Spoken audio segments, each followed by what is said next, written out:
looking for the right turn, make all the change you made. If you really want right, just hold on tight, and I'll take you to the place to be. Do you know what today is? It's our hidden history. Our hidden history. Do you know what today is? It's our hidden history. Tell me, do you know? Time running is amazing. All the things you can learn in short space, but the time's still running, don't let it waste. Yeah, you can learn with me, cause when I'm reading, oh, it's so amazing, so amazing. I flip the page, I see it written down again and again. I'm humble and I'm hawking it, that if you will today, Sunday, Monday, Tuesday, Wednesday, Thursday, Friday, follow me,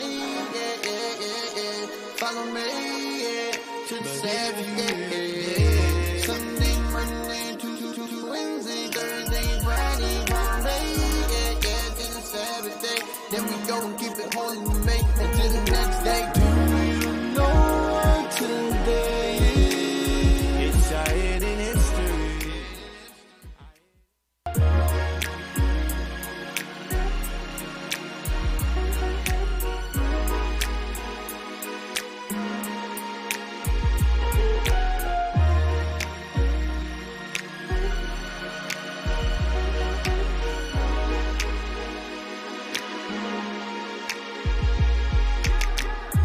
Do you really wanna know?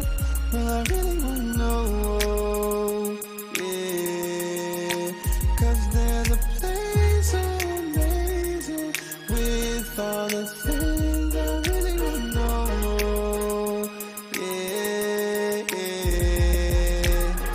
I've been driving all night, looking for the right turn, make all the change you made. If you really want right, just hold on tight, and I'll take you to the place to be. Do you know what today is? It's our hidden history. Our hidden history. Do you know what today is? It's our hidden history. Tell me, do you know? Time running is amazing. All the things you can learn in short space, but the time's still running, don't let it waste. Yeah, you can learn with me, cause when I'm reading, oh, it's so amazing, so amazing. I flip the page, I see it written down again and again. I'm humble and I'm hawking it, that if you will today, Sunday, Monday, Tuesday, Wednesday, Thursday, Friday, follow me, follow me, to the Saturday. Sunday, Monday, Tuesday, Wednesday, Thursday, Friday, Monday, to the Saturday. Then we go and keep it holy and make until the next day. Do you know what today is? It's our hidden history.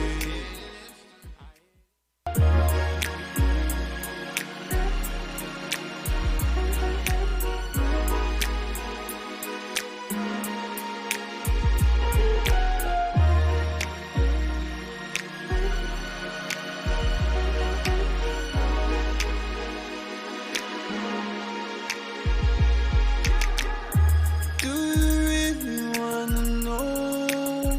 Well, I really wanna know, yeah.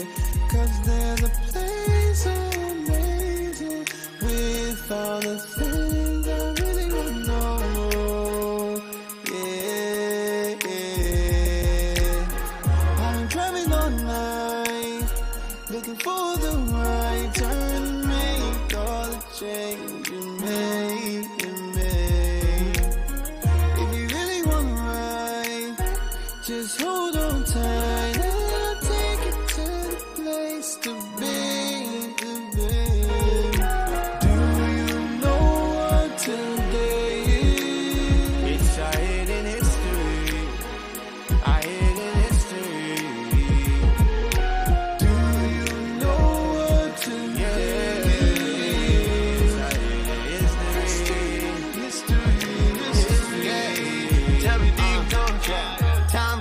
this amaze.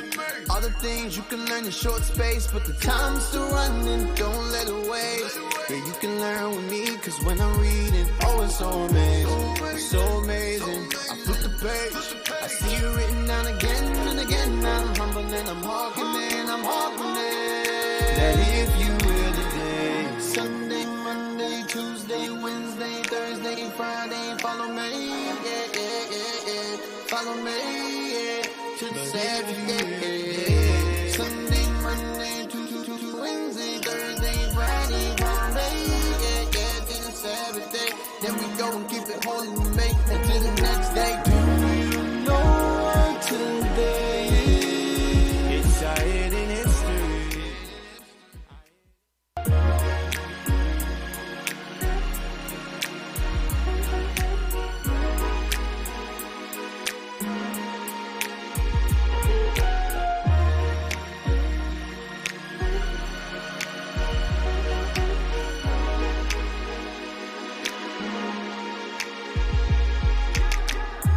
Do you really wanna know?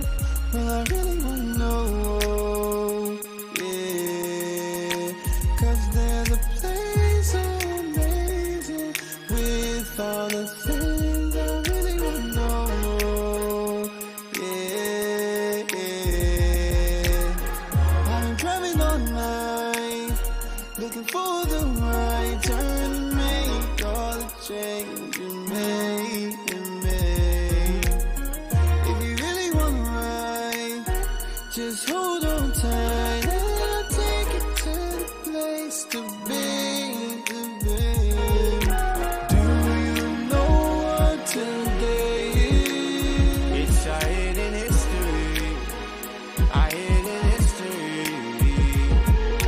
Do you know what today is? Do you know what today is? It's our hidden history.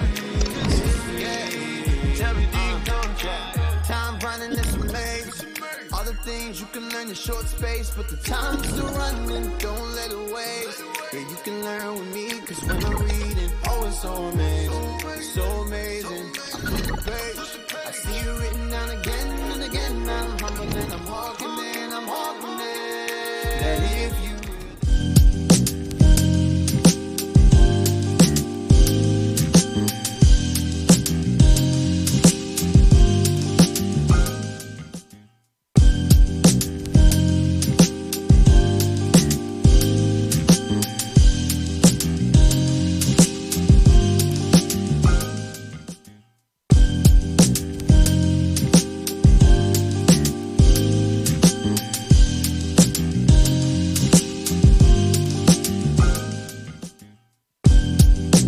Hey, shalom, shalom. Welcome back to another episode of Our Hidden History. You are now tuned into Our Hidden History. Hidden History Radio Show. All right. Let's get into it. Last week, we dealt with the martyrdom. We just went into a couple of brothers that were martyred, and so forth, and how they were martyred, and how Esau, the Roman Empire at that time, how they was putting us to death, and how they treated us. Remember, we under the Emperor Nero right now. We are dealing with the sixth feather.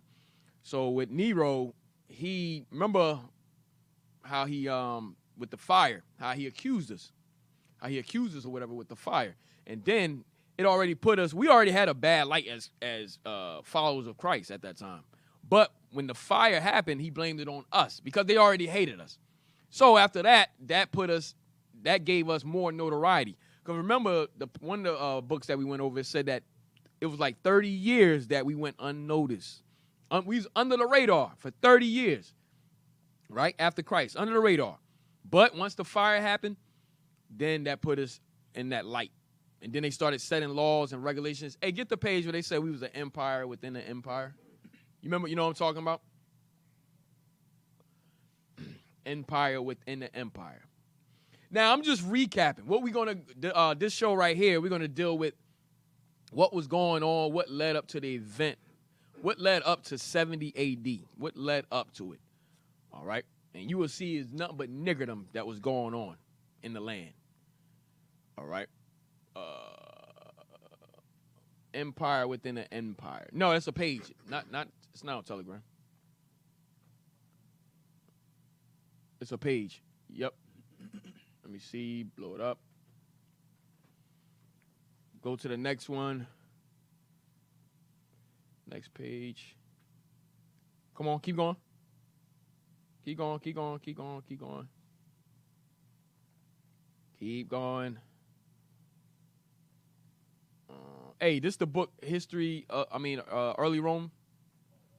History of the Christians in Early Rome. Yeah, that's the book I want. Yep. Now, this book from the early 1900s, all right? Come on, come on, come on. Keep going, keep going. Right there, read that. There it is. For the first time, the imperial government saw with whom they had to do. Mm-hmm. It was the settled policy of Rome steadily to repress and to stamp out all organizations. So I just wanted to go back into this page to put, refresh. Remember, these things happen in ancient Rome. They're happening all over again today. All right, read it again. For the first time, the imperial government saw with whom they had to do. So for the first time, the imperial government saw with whom they had to do, with whom they had to deal with whom they had to focus on. Go ahead. It was the settled policy of Rome steadily to repress and to stamp out all organizations. So Rome didn't play around with organizations.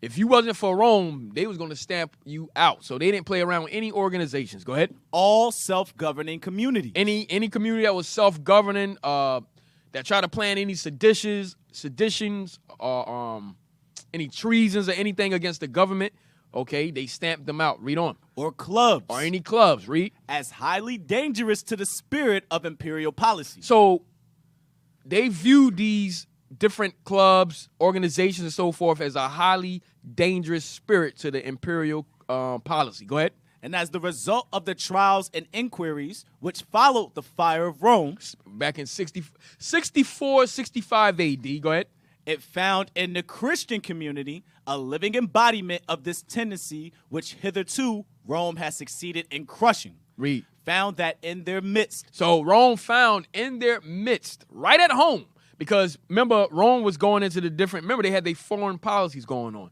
around in the 50s AD. They had their foreign policy. They was in Gaul, they was in Spain. They went to Africa. We brought that out. So now they had to focus right back home. Like, yo, we got to deal with this issue right here at our doorstep. Go ahead. Found that in their midst, in the capital and in the provinces, an extra imperial unity. And what? Extra imperial unity. So they said it was an extra imperial unity forming. An army was forming. Go ahead. Was fast. Just like today, read. Was fast growing up.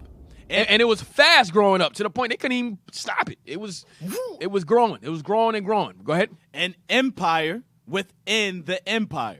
They seen that it was they called us, the followers of Christ, an empire within an empire. That's what was happening. Remember, the Lord said, I will set them in order before thine eyes. Give me that.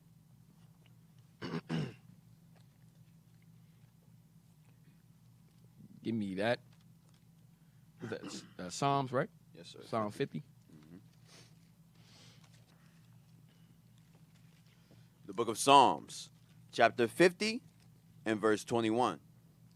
These things hast thou done, and I kept silence. Mm-hmm. Thou thoughtest. So this is talking about Esau. So the Lord said, these things hast thou done, and he kept silence. Things like what? The rape, the rob, the pillage, the murder of our people. Okay? So go ahead. Thou thoughtest that I was the lynchings. Okay, what's happening to our people even now, up to today with the Rasheem Carters. Give me some names. Ahmaud Arbery. Ahmaud Arbery. You got the Michael Browns. You got John. Who? Botham John. Botham John. All these lynchings and so forth that's happening to our people even today. Read that part again. These things hast thou done, and I kept silence. Mm-hmm. Thou thoughtest that I was altogether such as one as thyself. Right, because Esau think the Lord is going to be on their side for the things that they're doing to us. They said the Lord is on our side. We doing God's work right now. Go ahead. But I will reprove thee. But what? But I will reprove thee. The Lord said he will reprove them. Read. And set them in order before thine eyes. And that's what's happening. Like, that's what happened back then. Same thing is happening right now as we speak. The Lord is setting us in order right before the enemy's eyes, man. Okay? All right, so that same thing was, go back to the page. You want to read the whole thing? Just the bottom. Start from it found in the Christian. You can start there. It found in the Christian community a living embodiment of this tendency which hitherto Rome has succeeded in crushing. Found that in their midst, in the capital and in the provinces, an extra imperial unity was fast growing up. An empire within the empire. So as Rome is going throughout their foreign policy, they going to war with the different nations, which was us, over in different lands up in Spain and so forth, Britain, Gaul, all right? So as Rome is out going to war back home, they was like, yo, we need to deal with the issue back home. There's an empire that's growing within our empire that we got to deal with. And they're forming a fast-growing unity. Same thing happening. It's going to happen all over again. All right? You see what's happening over in the so-called Middle East. Guess what? They're going to turn their faces back home towards us. All right? And that's when the persecution is going to start. Same thing happened back then, likewise today. All right? Remember, history repeats itself. History repeats itself. All right? Nothing new under the sun. All right, so now, from there. Now, we're going to get into what led up to 70 A.D. So there's different events, different events that was taking place as 70 A.D. was approaching. Okay, so we're going to get into the different sects that was out at that time in Judea. All right, so give me the Wikipedia. Give me the Zealots. The Zealots.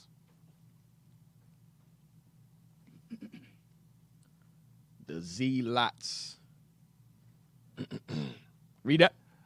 The Zealots were a political movement in 1st century Second Temple Judaism, which sought to incite the people of Judea province to rebel against the Roman Empire. So the Zealots hated Rome. They hated Rome. And what their main goal was to incite all of us of Israel to go against Rome and their policies. Go ahead. And expel it from the Holy Land by force of arms. Yeah, and what happened? We took up arms at that time. At that time, we was taking up arms to expel ancient Rome out of the land. Go ahead. Most notably during the First Jewish-Roman War, 66 to 70. Zealotry was the term used by Josephus for a fourth sect or fourth Jewish philosophy during this period. Right. Go to the etymology. Etymology. The term zealot, the common translation of the Hebrew kanai, frequently used in plural form, means one who is zealous on behalf of God. Read. The term derives from Greek zelotes, emulator, zealous admirer, or follower. Right. Hey, hold that. Give me the Apostle Simon. Apostle Simon. In Matthews. Simon Zelotes.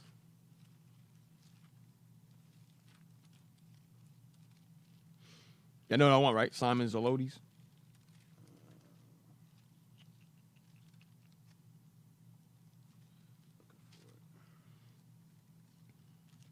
Can somebody look it up?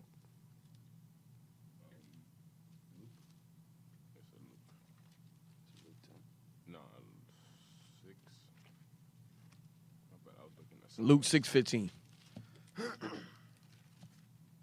Give me Luke 6:15. Simon Zelotes. The book of Luke, chapter 6 and verse 15. Matthew and Thomas, James the son of Alphaeus, and Simon called Zelotes. So why was he called Zelotes? He's one of the 12. But why was he called Zelotes? Go back to the etymology real quick. The term derives, you want me to just start from the Greek or the whole thing? Etymology. Yes, sir. The term zealot, the common translation of the Hebrew kanai, frequently used in plural form, means one who is zealous on behalf of God. The term derives from Greek zelotes, emulator, zealous admirer, or follower. So it was said, go down.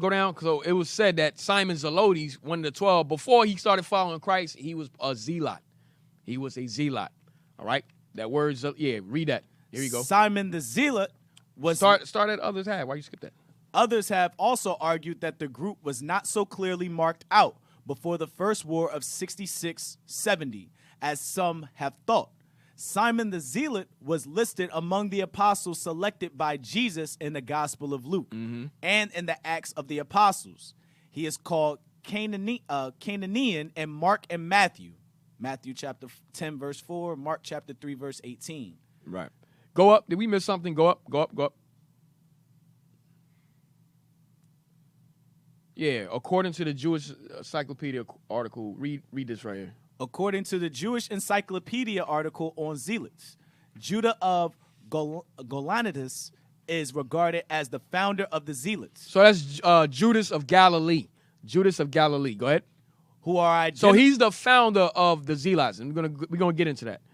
All right. So what we're gonna do is get the origin of the Zealots and how they played, what part they played in the leading up to 70 A.D. Go ahead. Who are identified as the proponents of the fourth philosophy. And we went over this. I think we went over this a couple episodes ago anyway, but we're just gonna go into a little deeper. Go ahead. In the original sources, however, no such identification is anywhere clearly made. And the question is hardly raised of the relationship between the Sicarii, the upholders of the fourth philosophy, and the Zealots. Josephus himself, in his general survey of the various groups of freedom fighters, War 268-70, enumerates the Sicarii first, whereas he mentions the Zealots last. All right, go down. Let me see if I want anything else.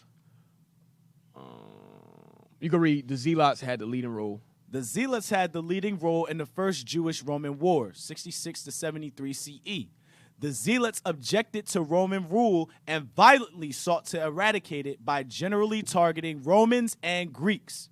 Another group, likely related, were the Sicarii, who raided Jewish habitations and killed Jews they considered apostate and collaborators. Right, we're going to get into Sicarii too.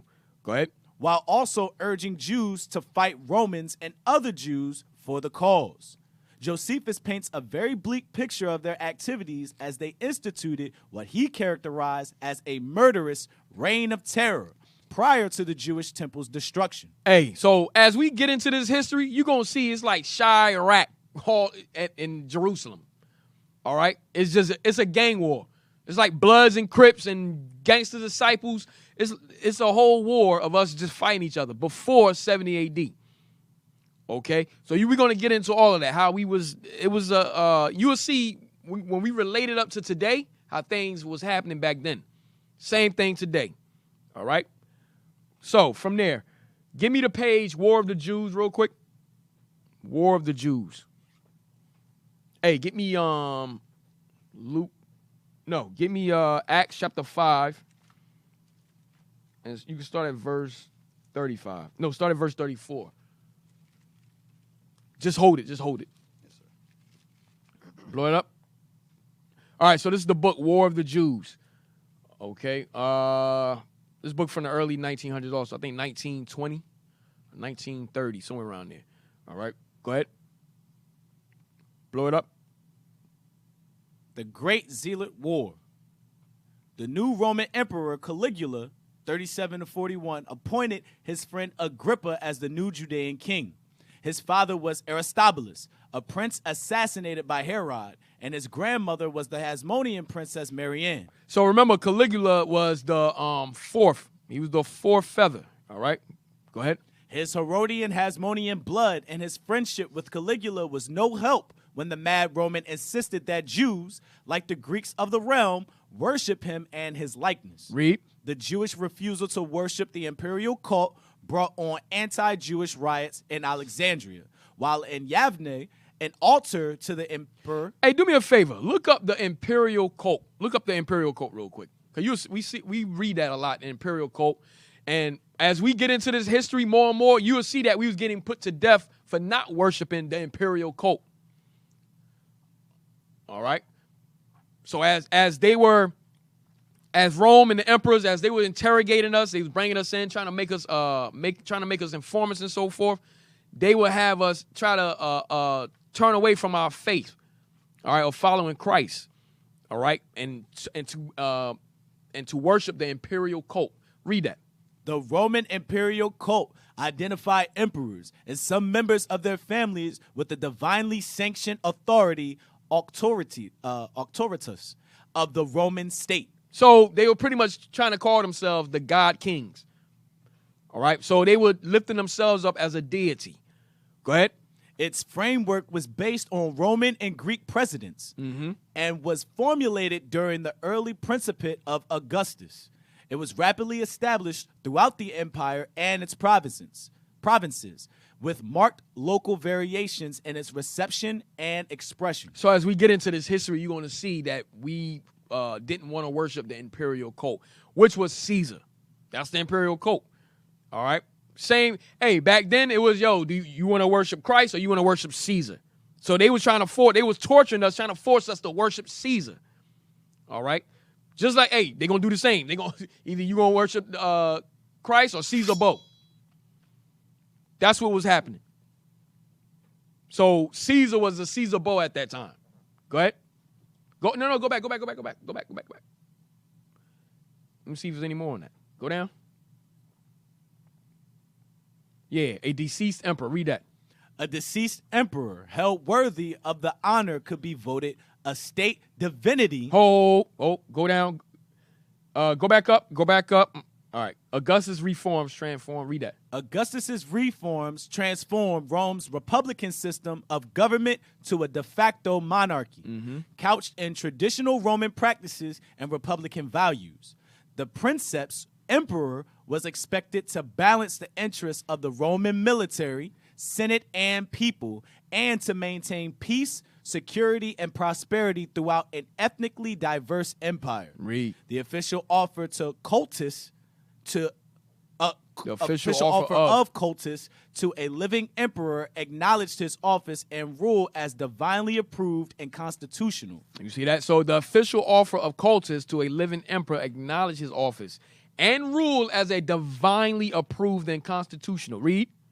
His principate should therefore demonstrate pious respect for traditional republican deities and mores. Read on. A deceased emperor held worthy of the honor could be voted a state divinity, divus, by the Senate and elevated as such in an act of apotheosis. So the Senate will lift them up as a deity. They will have a vote to lift the emperor up as a deity, as a god. Read.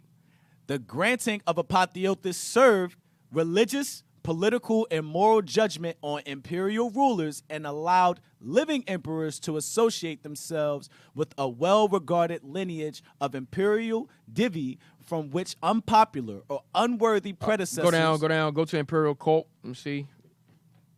Read that. The imperial cult was inseparable from that of Rome's official deities, whose cult was essential to Rome's survival and whose neglect was therefore treasonous. You see that? Read that part again. The imperial cult was inseparable from that of Rome's official deities. So Rome had a lot of deities, but the imperial cult was separate from that. Go ahead. Whose cult was essential to Rome's survival and whose neglect was therefore treasonous. So that now you see why we was being put up on charges of treason, because we was preaching that Christ was the king, that Christ was our king, but that went against their laws as far as the imperial cult. So that's why that's why they said it was treason against Rome.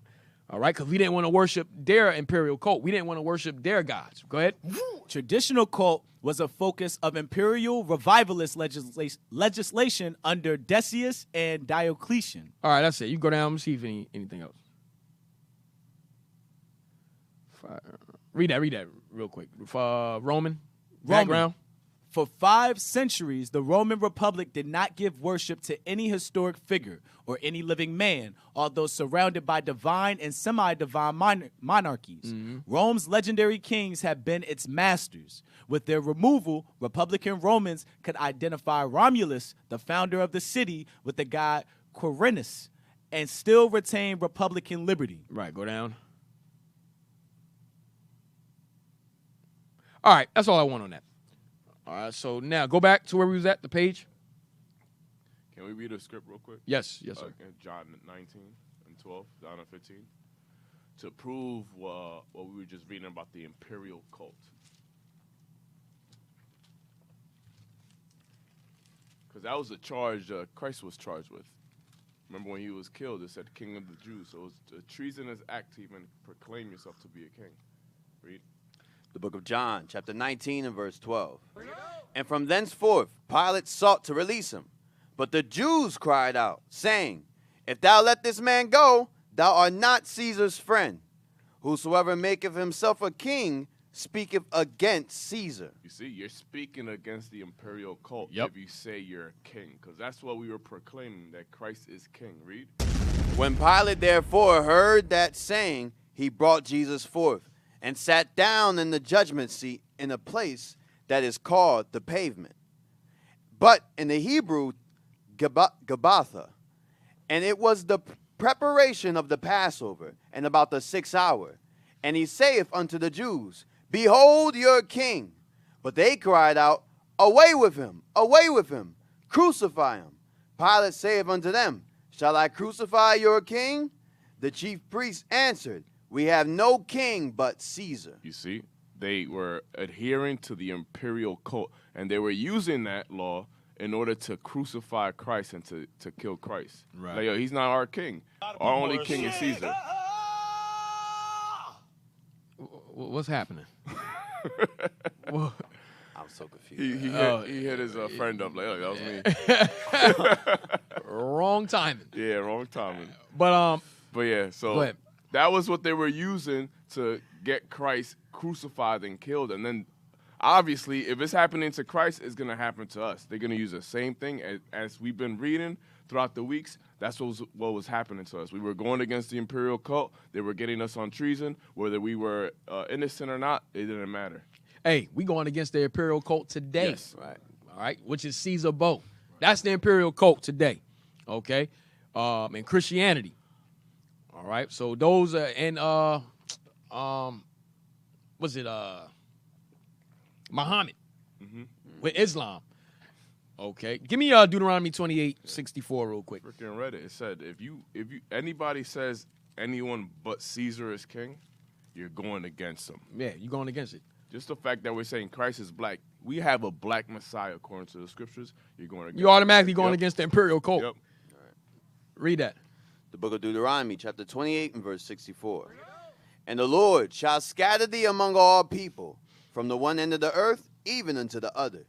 And there thou shalt serve other gods, which neither thou nor thy fathers have known, Those other gods are the imperial cults of today. Read. even wood and stone. Christianity, Caesar Bo. All right. And then you got Islam with the Kaaba stone and Muhammad. Okay. So those are today, these will be your imperial cults that we're standing up against right now. All right. So go back to the page. That soundbite threw me off. Yeah. I got to get rid of that one. Read it. We start from the top again. The new Roman Emperor Caligula, 37 to 41, appointed his friend Agrippa as the new Judean king. His father was Aristobulus, a prince assassinated by Herod, and his grandmother was the Hasmonean princess Marianne. His Herodian Hasmonean blood and his friendship with Caligula was no help when the mad Roman insisted that Jews, like the Greeks of the realm, worship him and his likeness. The Jewish refusal to worship the imperial cult brought on anti-Jewish riots in Alexandria, while in Yavne, an altar to the emperor was torn down. Now, hold on. So read the part again where it says his father was Aristobulus. Read that again. His Go father ahead. was Aristobulus, a prince assassinated by Herod. Uh-huh. and his grandmother was the Hasmonean princess Marianne. His Herodian Hasmonean blood and his friendship with Caligula was no help when the mad Roman insisted. So hold on. It says his Herodian, Hasmonean blood and his friendship with Caligula was no help when the mad Roman insisted that Jews, read on, like the Greeks of the realm, worship him and his likeness. You see that? Why? Because that's what Caligula lifted himself up as an imperial cult, as a god. All right? So that's what was happening at that time. Okay, now, the thing is, this is what? This is ancient Rome. This is the Roman Empire.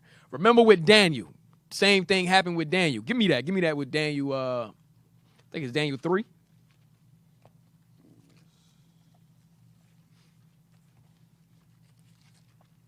We were always put in a situation where we had to choose.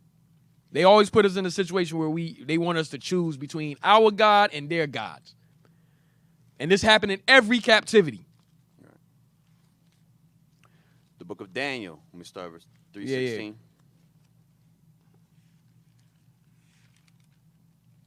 Go ahead. The book of Daniel, chapter 3 and verse 16. Shadrach, Meshach, and Abednego answered and said to the king, O Nebuchadnezzar, we are not careful to answer thee in this matter. Where you at? Verse 16. All right, go ahead. If it be so, our God whom we serve is able to deliver us Start from up ahead of that. Start verse 12. Yeah, go ahead. There are certain Jews whom thou hast Start set... at verse 1 so we know what's going on. Yes, sir. Verse 1. Nebuchadnezzar, the king, made an image of gold, whose height was 60 cubits, and the breadth thereof 6 cubits. He set it up in the plain of Dura, in the province of Babylon. Read. Then Nebuchadnezzar the king sent to gather together the princes and the governors and the captains, the judges, the treasurers, the counselors, the sheriffs, and all the rulers of the provinces to come to the dedication of the image which Nebuchadnezzar the king had set up. Go ahead. Then the princes, the governors, and captains, the judges, the treasurers, the counselors, the sheriffs, and all the rulers of the provinces were gathered together into the dedication of the image that Nebuchadnezzar the king had set up. So Nebuchadnezzar has set up an image for everybody to worship in the province. Go ahead. And they stood before the image that Nebuchadnezzar had set up. Then an herald cried aloud, to you it is commanded, O people, nations, and languages, Read. that at what time ye hear the sound of the cornet. Hey, put that up. You can put that up. Whatever y'all, put it up. Go ahead. That at what time ye hear the sound of the cornet, flute, harp, sackbut, psaltery, dulcimer, and all the kinds of music, ye fall down and worship the golden image that Nebuchadnezzar the king hath set up. And whoso falleth not down and worshipeth, shall the same hour be cast into the midst of a burning fiery furnace. Right. So now this is the furnace of adversity right here. Go ahead. They do the same thing now with the national anthem. Yep. Same thing's going on right now. Instead of worshiping the idol that Nebuchadnezzar created, what they do, they say put your hand over your heart, and as soon as the flag raised up, then they start playing the music and start singing and everything else. Bro, in school, remember the Pledge of Allegiance. You had to stop everything, man. You stopped everything at the drop of a dime to worship the flag. When we have our little booths and events, especially when we go to Delaware to have our booth events, and they start off the festival with the national anthem and the Pledge of Allegiance. Everybody's standing up with their hand over their heart. Right. And we're in our booth, we're talking, we're chilling, and people look at us with Offended. the craziest eyes, like, yo, what's like? They tell us to shut up, quiet, and I'm like, I'm not. People standing crazy. up. Yeah. They want to kill you. Yeah, they wanna because kill you're not you. standing up and you're not quiet. Hey, also, I remember being in high school, because I found this out in high school. I used to sit down during the national anthem. And my teachers would call me out the class and have a whole sit down. Like, hey, is there a reason you're not standing up? You know, people in the classrooms are worried about you. Like there's something going on with you here. Yo, it's crazy. Read on. Verse 7. Therefore, at the time when all the people heard the sound of the cornet, flute, harp, sackbut, psaltery, and all kinds of music, all the people, the nations, and the languages fell down and worshipped the golden image that Nebuchadnezzar the king had set up. Jump down to 12. Verse 12. There are certain Jews whom thou hast set over the affairs of the provinces of Babylon, Shadrach, Meshach, and Abednego. These men, O king, have not regarded thee. They don't give a damn about you, King. They don't give a damn about you. You know, hey, you know he ain't just said it like they, you know, the Bible's abbreviated, but just imagine how he went to the king. He had to butter that thing up, man. So the king kill us, right? Go ahead. These men, O king, have not regarded thee. They serve not thy God. Listen, man, you set that image up. These dudes right here, they don't care nothing about this guy. They don't give a damn. Go ahead. Nor worship the golden image which thou hast set up. Read on. Then Nebuchadnezzar, in his rage and fury, commanded to bring Shadrach, Meshach, and Abednego. Then they brought these men before the king. Nebuchadnezzar spake and said unto them, Is it true, O Shadrach, Meshach, and Abednego? The king like, yo, so what I'm hearing, is that really what's going on? Go ahead. Do not ye serve my gods, nor worship the golden image which I have set up? Now, if ye be ready, that at what time ye hear the sound of the cornet, flute, harp, sackbut, psaltery, and dulcimer, and all the kinds of music, ye fall down and worship the image which I have made, well. But if ye worship not, ye shall be cast the same hour into the midst of a burning fiery furnace. Damn, go ahead. And who is that God that shall deliver you out of my hands? Read. Shadrach, Meshach, and Abednego answered and said to the king, O Nebuchadnezzar, we are not careful to answer thee in this manner. Yo, you gotta understand. yo, King, man, chill out, man. First off, we not even gonna be careful how we answer you. The answer we give is what we mean. It is what it is. We're gonna keep it real. We're gonna keep it real with you right now. They probably looked at each other like, it's about to go down. Yeah, like, yo, look. Right. When Daniel said, look, man, it is what it is, they like, damn, yo, it's about to happen. It's about to happen. Go ahead. Verse 17. If it be so, our God whom we serve is able to deliver us from the burning fiery furnace. And he will deliver us out of thine hand, O king. But if not, go ahead. Be it known unto thee, O king, that we will not serve thy gods, nor worship the golden image which thou hast set up. So whether the Lord deliver us or not, I'm not bowing down to your king, to your image. Right. It's not happening. All right. So go back to the page. Some good history right there. So we gotta put on that spirit of our forefathers, man. We gotta roll like our forefathers, man. We gotta get built up the way they move. We gotta aspire to move just like them. Right. Go ahead. The new Roman Emperor Caligula, 37 to 41, appointed his friend Agrippa as the new Judean king. His father was Aristobulus, a prince assassinated by Herod, and his grandmother was the Hasmonean princess Marianne. His Herodian, Hasmonean blood and his friendship with Caligula was no help when the mad Roman insisted that Jews, like the Greeks of the realm, worship him and his likeness. So the same thing that happened in Babylon, same thing that happened in Persia, same thing happened in Greek, the same thing happened in Rome, same thing today. All right. So we was always being persecuted for not bowing down to their imperial cults, their gods. All right, go ahead. The Jewish refusal to worship the imperial cult brought on anti-Jewish riots in Alexandria. You see that? So us refusing to worship the imperial cult brought on what? Anti-Jewish riots in Alexandria. Alexandria is in Egypt. So we was rioting over there in Egypt. Go ahead. While in Yavne, an altar to the emperor was torn down. So he even tore down the altar that was dedicated to one of the emperors. Go ahead. Judas the Galilean had been executed by Herod, but his cry of "We have no master but God" still rang in the ears of the aroused populace. Now, I want to focus on Judas the Galilean. Now, give me Acts real quick. The book of Acts, chapter 5. You can start at 34. Who was Judas the Galilean?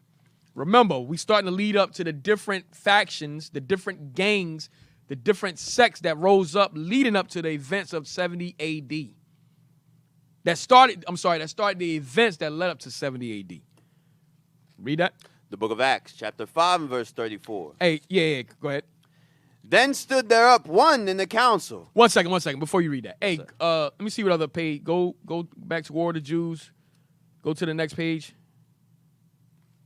Blow it up. Let me see. Blow it up. All right. Yep. Leave that there. Go ahead. Read. The book of Acts, chapter 5 and verse 34. Read. Then stood there up one in the council, a Pharisee named Gamaliel, a doctor of the law, had in reputation among all the people, and commanded to put the apostles forth a little space. Read. And said unto them, Ye men of Israel, take heed to yourselves what ye intend to do as touching these men. Right. So now he's saying Gamaliel was one of the doctors of the law. At that time, he was considered a good teacher of the law. All right, go ahead. For before these days rose up Thetis, boasting himself to be somebody, to whom a number of men, about 400, joined themselves, who was slain, and all, as many as obeyed him, were scattered and brought to naught. So now he's going into various men that rose up claiming to be somebody, and it broke apart. All right, whatever cult or group they try to lead, it broke apart. Because why? God wasn't dealing with them, but they showed themselves to be a Messiah, so to speak. Go ahead. After this man rose up Judas of Galilee, Read. in the days of the taxing, and drew away much people after him. So this is the Judas of Galilee right here we reading about. Go ahead. He also perished, and all, even as many as obeyed him, were dispersed. So even him, his group broke apart. So you got Theodos and you have Judas of Galilee. Now, Judas of Galilee is who we want to focus on because why? He was the originator of the Zealots. Okay? The Zealots spawned from him. All right? Now, the tax that he was talking about, go to Luke chapter 3. Luke chapter 3. The time of the taxation. The census, yep. Luke chapter 3. Oops, wrong chapter. You can Verse start at, 1. verse Yes, sir. 2 and 1, I'm sorry. Yes, sir. Yes. The book of Luke, chapter 2 and verse 1. And it came to pass in those days that there went out a decree from Caesar Augustus that all the world should be taxed. And this taxing was first made when Cyrenius was governor of Syria.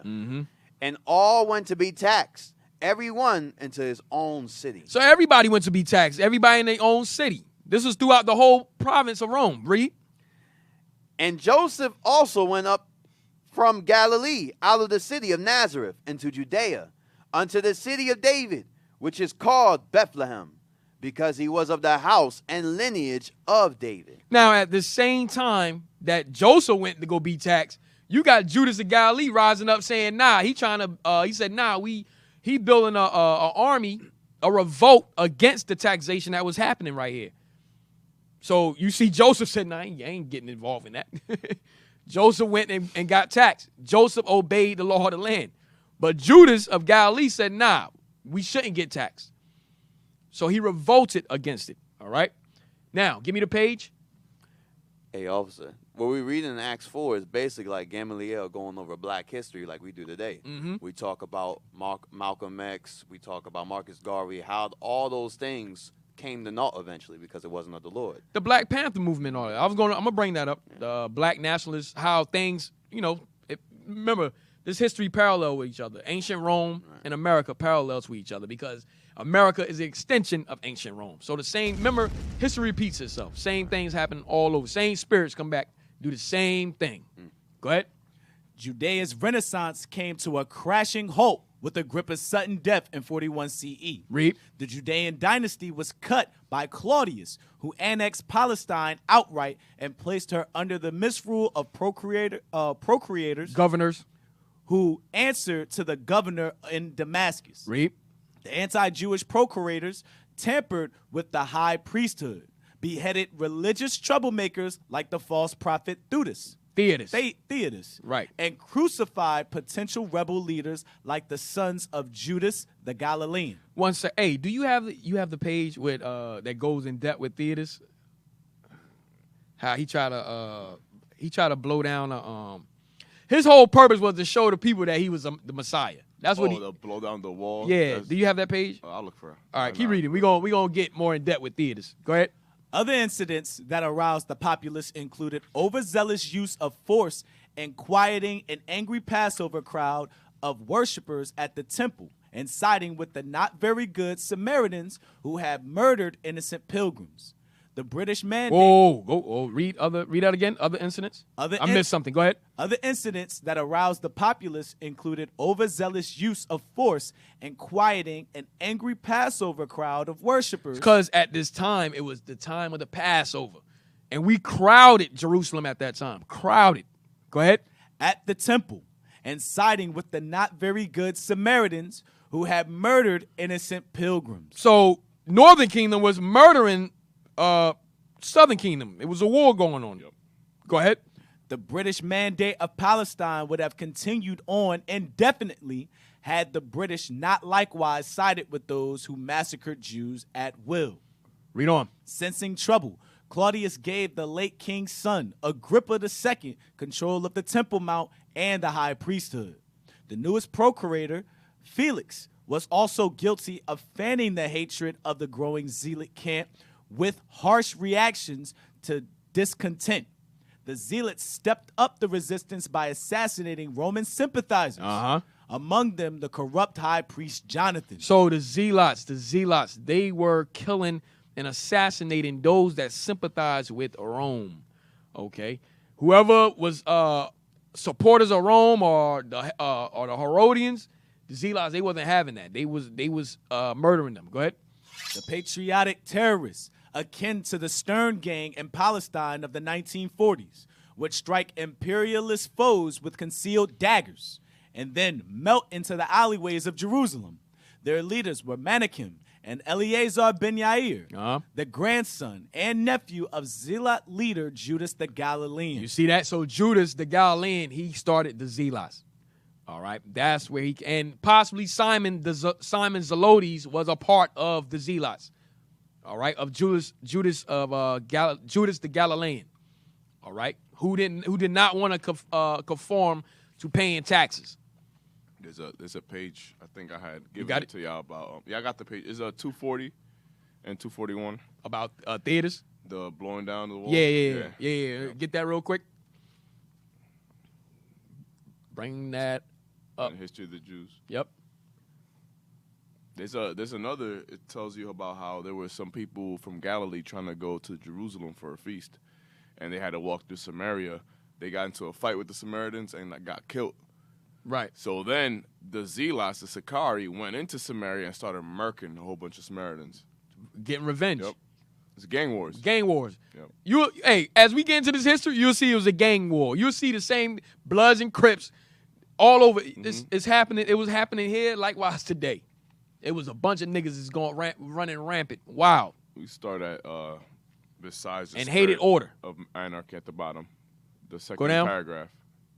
Yeah, besides the spirit of anarchy. Read that. Besides the spirit of anarchy, there was another source of discord and misery. As the existing situation became more and more sad and hopeless, the longing in the hearts of faithful believers for the expected deliverer who was to bring peace to Judea became more and more intense. Messianic hopes were rifer among the people now than they had been even during the time of the first Roman governors. Read. And these hopes stirred up enthusiasts who proclaimed themselves to be prophets and messiahs. Hey, as we read this, go back to Acts chapter 5. Go back to Acts chapter 5. Go ahead, read on. And who inspired belief and obtained followers. Freedom from the yoke. So, read that from the Messianic hopes again. Messianic hopes were rifer among the people now than they had been even during the time of the first Roman governors. And these hopes stirred up enthusiasts. So these hopes stirred up enthusiasts. Go ahead. Who proclaimed themselves to be prophets and messiahs. Notice, they proclaimed themselves.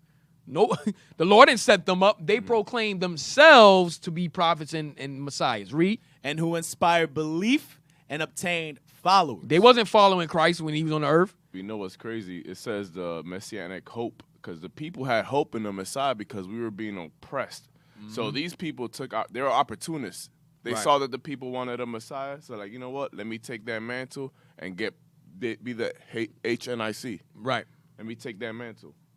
Yes, son? Now I was gonna say that's exactly why Rome is the same thing in America. Why J. Edgar Hoover is like, we have to stop the rise of a black Messiah. Yep. Because all these people were rising up because of oppression during that time. Same thing. Yeah, looking for hope. Yep. We're looking for hope. Remember, the scripture says that we are, the prisoners of hope. So by J. Edgar Hoover saying we have to stop the rise of a black Messiah, they know that they're oppressing us. Yeah. Because they know if they let that Messiah rise, that they're going to be done for. So guess what? If you're going to follow whoever is trying to, our people, they end up, you're looking for somebody to follow that's about rising up their people. Right. You understand? So that's, our people at this time, same thing. But these was Negroes right here. False prophets. False prophets. Antichrist. Yeah. Go ahead. The book of Zechariah, chapter 9 and verse 12. Turn ye to the stronghold, ye prisoners of hope. Even today do I declare that I will render double unto thee. Right. So turn you to the stronghold. We are the prisoners of hope, man. Hey, America is a prison household. That's what America is. It's a prison. We're here to serve captivity. We're here to serve a sentence for breaking God's laws. All right. So we're the prisoners of hope. Read on. Freedom from the yoke of Rome. Hey, so we're not here to be celebrating Thanksgiving. What we giving thanks for? We're not here to be celebrating Christmas. We're not here to have fun and have a good time. We are here to get ourselves together. Matter of fact, give me 1 Kings, scriptures coming. 1 Kings 8. This is what we're here for. It's crazy because as things got worse for us back then, you had different leaders supposedly rising up and claiming to be the ones that is going to save them from their oppression. The same thing's happening today. Same thing happening. Different religions as far as Christianity and the different denominations. You have different camps coming up out of nowhere. Yep. It's happening all over the place. So as things get worse, more of these things are going to keep occurring. 1 Kings 8:46. Yes, sir. Book of 1 Kings, chapter 8, verse 46. If they sin against thee, for there is no man that sinneth not, and thou be angry with them, and deliver them to the enemy, so that they carry them away captives unto the land of the enemy, far or near. Read. Yet, if they shall bethink themselves in the land. This is our purpose here in America, serving our captivity. We supposed to be here trying to bethink ourselves. Okay? We supposed to be remembering who we are. What happened to us? What did we do? Why are we in this situation? Why are we in these conditions? Read. If they shall bethink themselves in the land, whether they were carried captives, and repent. And do what? And repent. So as we are bethinking ourselves, as we coming back to the understanding that we are the Israelites according to the Bible, we have to repent. It's not just knowing that we the Israelites. It's not just knowing you from the tribe of Judah. No, God requires us to keep his laws. That's why we here. Read. And repent, and make supplication unto thee in the land of them that carry them captives, saying, we have sinned and have done perversely. We have committed wickedness. So that's what we're supposed to be doing. We're supposed to be here saying, look, we've sinned, we committed wickedness. All right? We're not here to have a good time. We're not here to have no fun. You understand? That's not what we're here to do, man. We're here to repent, get ourselves together so we get the kingdom of heaven, so we get up out of our captivity. Right.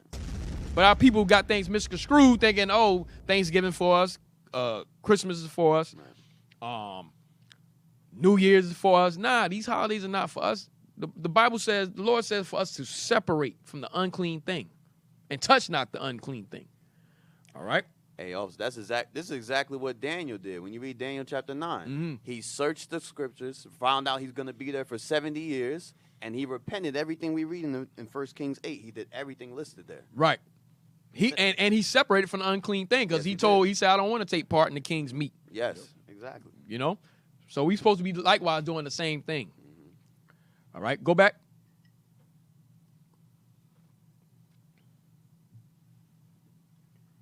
Read on. As the existing. As the existing. No, start from the Messianic hopes. Messianic hopes were rifer among the people now than they had ever been during the time of the first Roman governor. Wait, man, you adding on words. Messianic, read it again. Messianic hopes were rifer among the people now than they had been even during the time of the first Roman governors. Read on. And these hopes stirred up enthusiasts who proclaimed themselves to be prophets and messiahs, and who inspired belief and obtained followers. So they inspired beliefs and obtained followers. So obviously they knew how to talk. They was good orators. They was able to gain a following. Go ahead. Freedom from the yoke. And this is after Christ. Read. Freedom from the yoke of Rome. And hold on, mind you, we still pushing the gospel at this time. So these are those that didn't want nothing to do with the gospel. They didn't want to hear nothing about Christ. They chose to follow some false prophets. Go ahead. Freedom from the yoke of Rome was the one great aim of all these enthusiasts. So freedom from the yoke of Rome was what?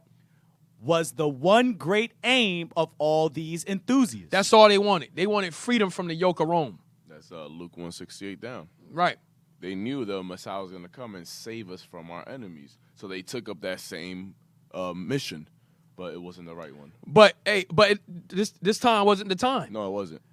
But They're going about it the wrong way. Right. So these enthusiasts, like, look, I'm gonna act like it's the time. Yeah. Yep. I'm gonna gain some followers. I'm gonna let them know this is the time. And Christ warned us about that in Matthew 24. Yep. For many shall say, I am Christ, and shall deceive many. You understand? Hey, give me Job, where with the Lord is the deceive and the deceiver. And those that aren't studying, they're gonna get fooled. Those that aren't reading, those that aren't applying, those are the ones that are getting fooled into these false movements. Yep.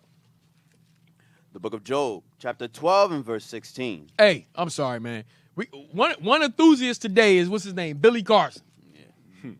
That's an enthusiast right there. No, nothing in his hand, no Bible, no book. Okay, he's just talking. But he got a lot of followers. Yep. You understand? Go ahead. Verse 16. With him is strength and wisdom. The deceived and the deceiver are his. Hey, I'm sorry. See, back then, there was no social media back then. So you had to actually go out and follow, these are men that was actually on the streets acting like they were the Messiah. Yep. False prophets. Today, all you got to do is click, set your account up, hit start live, and start talking some nonsense on TikTok. Get a $15 webcam. Yeah, get a $15 webcam, sit in the, you know what I mean, and chill and just talk some nonsense with no proof. With an incandescent bulb. Right, go whole ahead. setup is like $5. Right. Read on. I'm sorry. Go ahead. That was it. Oh, read it again? Yes, sir. With him is strength and wisdom. The deceived and the deceiver are his. Right. So with the Lord is the deceived and the deceiver. It's the Lord doing that thing. If he wants you to be deceived, look, it is what it is. So he has the deceiver set up to deceive you. Let's get 2 Thessalonians as far as the Yep. deceived. These are the ones that are being deceived. 2 and 10. You can start at. You can start at 9 here. Okay. 2 Thessalonians chapter 2 and verse 9. Even him whose coming is after the working of Satan, with all power and signs and lying wonders, and with all deceivableness of unrighteousness in them that perish, because they receive not the love of the truth, that they might be saved. So those that are being deceived are those that don't receive the love of the truth. Keep reading. And for this cause, God shall send them strong delusion, that they should believe a lie. They were already believing a lie. So the Most High is like, all right, you want to believe that? Because you don't want to believe my truth? Here you go. I'm going to give you away to your Satan. ruin. Yep. Keep reading. That they all might be damned who believe not the You truth, see, who believed, because they already didn't believe the truth. So they're fooling themselves, read. but had pleasure in unrighteousness. They had pleasure in their sins and their lasciviousness and their hatred towards one another. Right. And their covetousness, which is the same thing today. Right. So, hey, we reading about that right now. Being being deceived. We're going to read on. You start the Messianic again. Messianic hopes were rifer among the people now than they had been even during the time of the first Roman governors. And these hopes stirred up enthusiasts who proclaimed themselves to be prophets and messiahs, and who inspired belief and obtained followers. Freedom from the yoke of Rome was the one great aim of all these enthusiasts. Read. What the disciples of Judas attempted to bring about by force of arms, the disciples of Theudas hoped to accomplish without fighting. So you got Judas, you got one sect. This is Judas, the Zealots, the originator of the Zealots. He wanted to bring about with force of arms, weapons, right? Go ahead. Having recourse only to signs and miracles. So Theudas, his hope was without fighting and to recourse with signs and miracles. Go ahead. A Judean from Egypt, calling himself a prophet, found no less than 3, or according to another account, 4,000 followers. Read. These he summoned to the Mount of Olives. So wait a minute. He summoned nearly 3,000 or 4,000 of his followers to the Mount of Olives. Shall deceive many. Shall deceive many. Go ahead. And there promised to overthrow the walls of Jerusalem with the breath of his mouth. So you got to imagine. He said, read it again. These he summoned to the Mount of Olives. And there promised to overthrow the walls of Jerusalem with the breath of his mouth. So he's up there acting like he's Christ, promising to overthrow the walls of Jerusalem with the breath of his mouth. He thinking the Little Red Riding Hood. Yeah, I don't know what he thought he was. Go ahead, read on. And to defeat the Roman soldiers. Read. He was not the only one who, carried away by the fervor of desire, prophesied the approach of better times. And well may those enthusiasts have found acceptance among the people. Hey, I want you to notice something. Read it over again from these he summoned. These he summoned to the Mount of Olives, and there promised to overthrow the walls of Jerusalem with the breath of his mouth, and to defeat the Roman soldiers. He was not the only one who, carried away by the fervor of desire, prophesied the approach of better times. So his whole plan was to he was not the only one who, carried away by the fervor of desire, prophesied the approach of better times. Remember, Christ said he came to send he didn't come to for peace. He came to send a sword. Yeah. But here you got these enthusiasts rising up. They trying to preach about a better time. There wasn't no better time coming at that time. We about to get martyred. Right. We was being martyred. So that's how you should have. So our people at that time, they should have sensed that, yo, this is not the man. You understand? But our people, they were deceived. That's the same thing that was happening for Jeremiah's time. Remember, he had him walk around with the bands on his hand, and then another prophet came and broke it and said, look, God has broken our chains. Yeah. And that's when he said, look, if it's of peace, then we should see peace in the land. Right. Yep. Same thing. Go ahead. And our people, they want to hear good things. They don't want to hear the bad things. You understand? So whoever got the better, the most itching ear. Yes. Whoever got the best itching ear, that's who our people are going to draw to. So at that time, Theudas had more followers than Judas at that time. Why? Because he talking about war. All this dude talking about, look, I'm just going to show y'all some signs and miracles that I'm the Christ and we're going to get out of here. You understand? So our people tend to draw to, they want to hear that. They don't want to war. I'm not trying to go to war against Rome. You understand? Go ahead. And well may hold on. Give me the scripture prophesied. Was it Isaiah 20? Jeremiah 28. Right? No. Prophesying to me smooth. Yeah. 30. This is our people right here. Back then, likewise today. Oh, yes. Smooth things. Yes. Something. The book of Isaiah, chapter 30 and verse 10. Which say to the seers, see not, and to the prophets, prophesy not unto us right things, speak unto us smooth things. So that's what Theudas was doing. He was prophesying smooth things unto the people. That he was the Messiah, that he was going to be able to knock down a wall, and we're going to be good. And we're going to when I knock down that wall, that's going to destroy the Roman soldiers, and we out of here. Go ahead. Prophesy deceits. So that's what our people want to hear. They want to hear deceits. Likewise in the church today, our people want to hear. They want to hear something good. Okay, something that's gonna make their ear itch, man. Something they want to listen to. Shoot, even right now, in the midst of war everywhere, the pastor's still saying prosperity is coming. Yep. Can't make that up, man. Crazy. Make sure you plant your seed. Yeah. Right. Can't make it up. Right? Go back. Yeah, you keep reading. Yeah, keep reading it. And well may those enthusiasts have found acceptance among the people. A nation that had enjoyed so rich a past and looked forward even to a more glorious future might allow itself to be lulled into forgetfulness of the dismal present by pictures of freedom and happiness.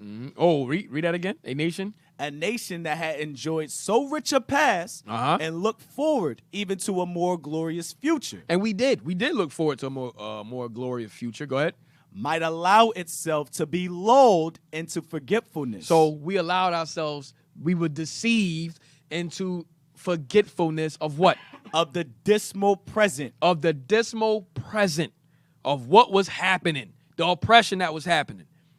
We forgot about that. Read on. By pictures of freedom and happiness. Why? Because that's what these enthusiasts was preaching to us. So we want to hear that. Whoever had the best message, let's flock to them. Let's flock to them. That's what was going on. So we forgot. We forgot about the what was happening around us, the murders and so forth. And these enthusiasts rising up with pictures of freedom and happiness. That's all we want to hear. Preach to us smooth things. Go ahead. These visions and prophecies, harmless enough in themselves, derived a sad importance from the bitter and savage animosity with which they inspired the Roman governors. Read. If the people, jealous of any interference with their religion, looked upon the slightest offense to it as an attack upon Judaism itself, and made the governors, the emperor, and the Roman state responsible for the delinquency, the imperial officials in Judea were not less susceptible, for they treated the most trivial agitation among the people as an insult to the majesty of Rome and the emperor, and punished with equal severity the innocent and the guilty. Right. So that's saying, like, we at the time, any little thing, we were all walking on eggshells. Whether the Romans did something to us, whether we did something to them, it blew up out of control, and everybody just got it. Everybody got murked, basically. Hey, at this time, it was birthing pains, too. At this time, before it erupted to 70 A.D. All right? So there was contractions before it really popped off. All right? Go to the next page. Let me see what else we got. And we could keep... Oh, keep reading. Keep reading. Yeah. Vain was the favor shown to the Judean nation by the emperors Claudius and Nero. The procurator constantly overstepped the limit of his authority, and urged on by greed and the love of power, acted the part of tyrant. So this is during Claudius and Nero, which is Nero is the one we're talking about now, the six feathers. So before Nero, this was happening, and now during Nero, the same thing. The governors of Judea, the Romans, they were, for any little thing, they were very overhanded. They were tyrants, and for any little thing, they would just get everybody, either in jail, killed, or whatever it may be. Right.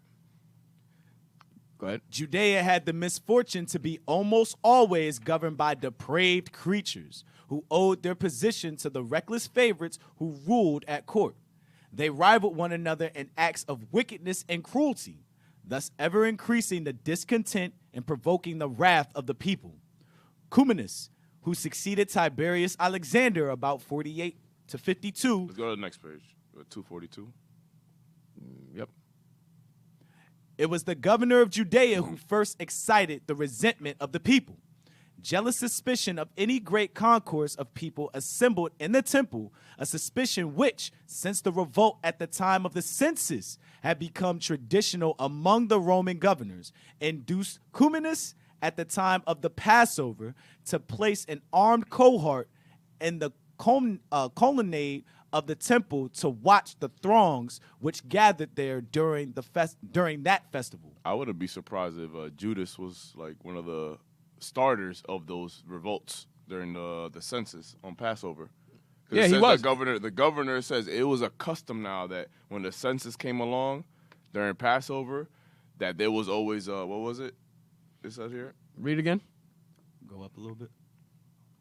It was the governor of Judea who first excited the resentment of the people.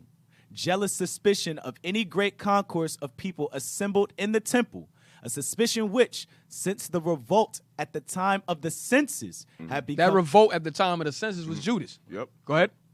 At the time of the census had become traditional among the Roman governors. So it became now a tradition that the governors were on edge during the census, during the Passover, that, yo, these guys are going to revolt again. What are they going to do? So they were on edge during Passover. They were on edge whenever we got together. Right. And they had to collect taxes, right?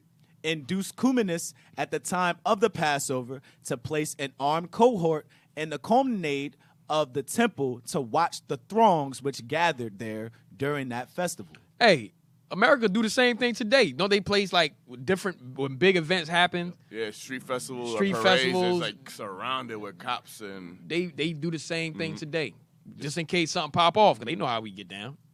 Go ahead. On that occasion, a soldier, with the recklessness often exhibited by the inferior Roman troops, made an offensive gesture toward the sanctuary, which Hey, go read it slow. Go ahead. on that occasion a soldier, Go ahead. with the recklessness often exhibited by the inferior Roman troops, made an offensive gesture towards the sanctuary, So he might have put up a middle finger or something. We don't know what he did.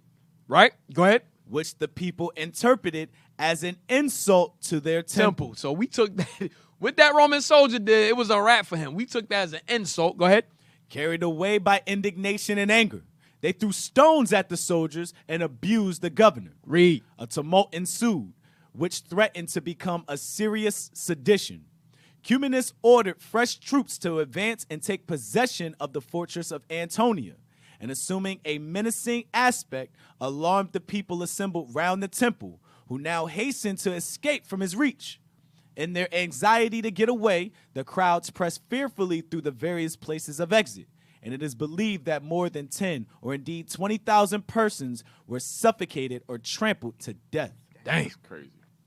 This is what was happening, man. These are events leading up to 70 AD. It was mayhem and chaos in Jerusalem. And meanwhile, the Zealots in Sicarii are killing people left and right. Right. Go ahead. Let me see if any. Go down. Next page.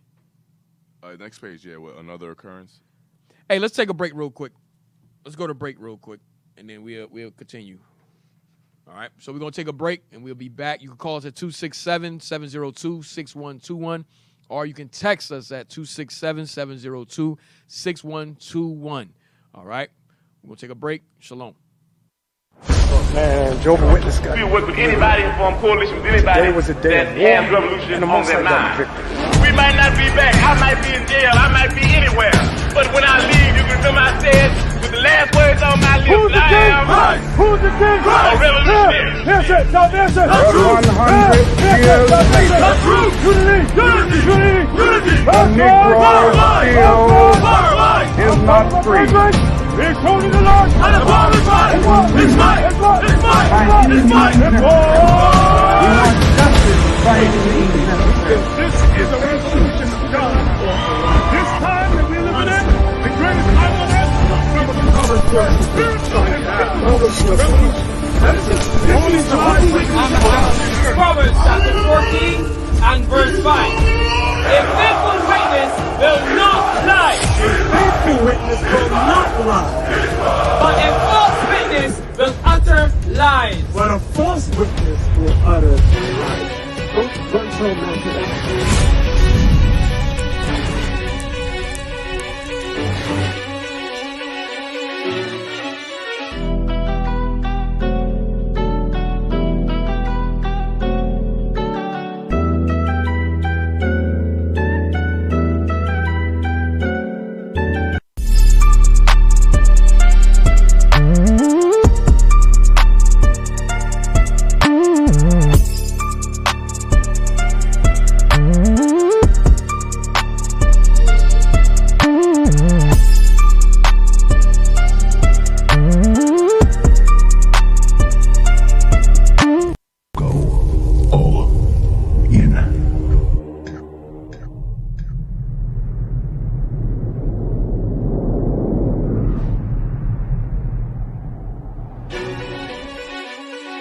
You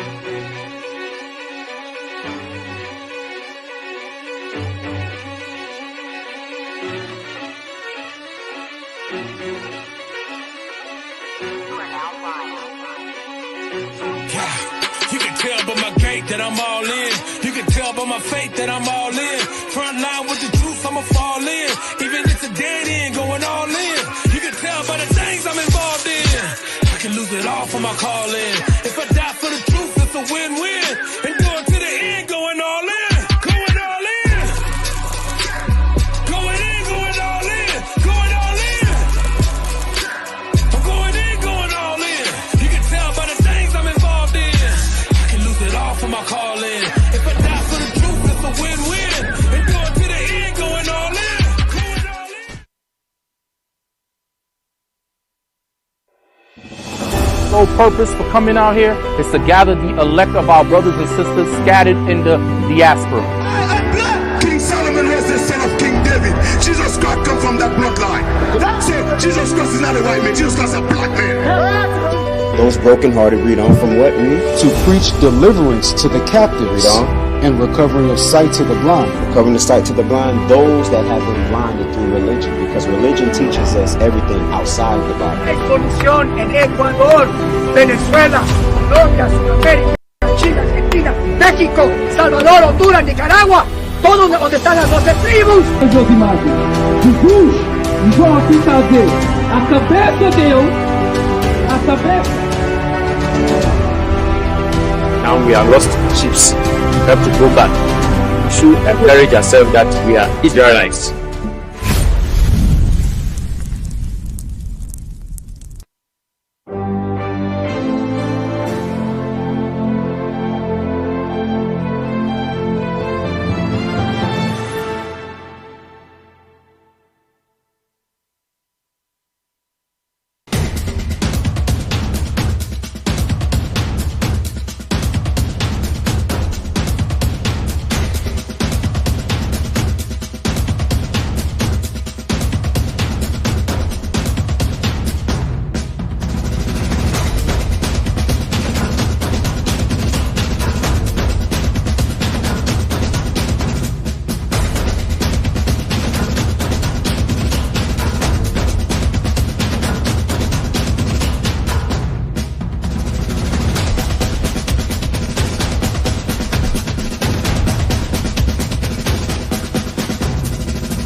seen what we just seen. It's hot, the fan is Moses!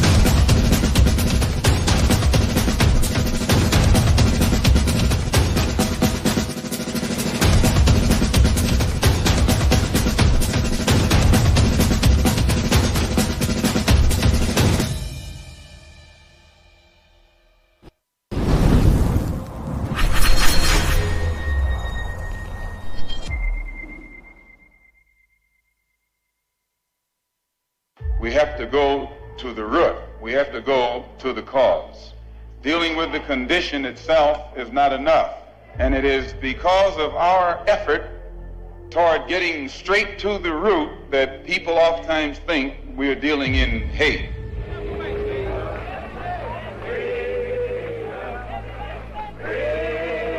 Brothers and sisters, for generations we've been a people living under the weight of oppression. From the days of Marcus Garvey's call for unity, to Martin Luther King's dream of freedom and equality, to Fred Hampton's unyielding fight for justice. We've been relentlessly pushed down, but we have never been broken. In these trying times, God has sent us a torchbearer to guide our path. Today I introduce to you a beacon of hope, Bishop Nathaniel. With unwavering faith in Christ, he is here to lead the nation of Israel back to our rightful place by teaching us the sacred laws that have been our birthright and our salvation.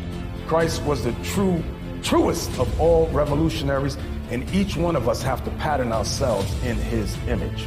Under his guidance, we will walk a path illuminated by the word of God, not the false promises of man. In his hands, the legacy of our past fuels a righteous and spiritual future. A future where we stand tall as children of God, as true Israelites, as free and dignified people at last. What is a revolutionary? Well, there's two words found in the word revolutionary. Revolve, as in change. We're changing the minds of our people. We're revolting against all the lies this system has taught against us.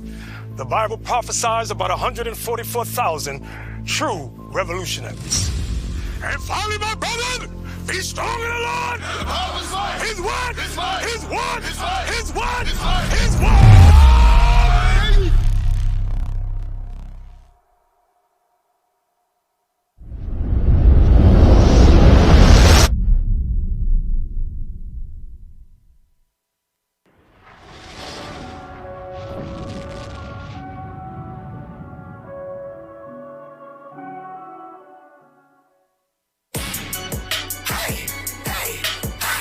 Ladies and gentlemen,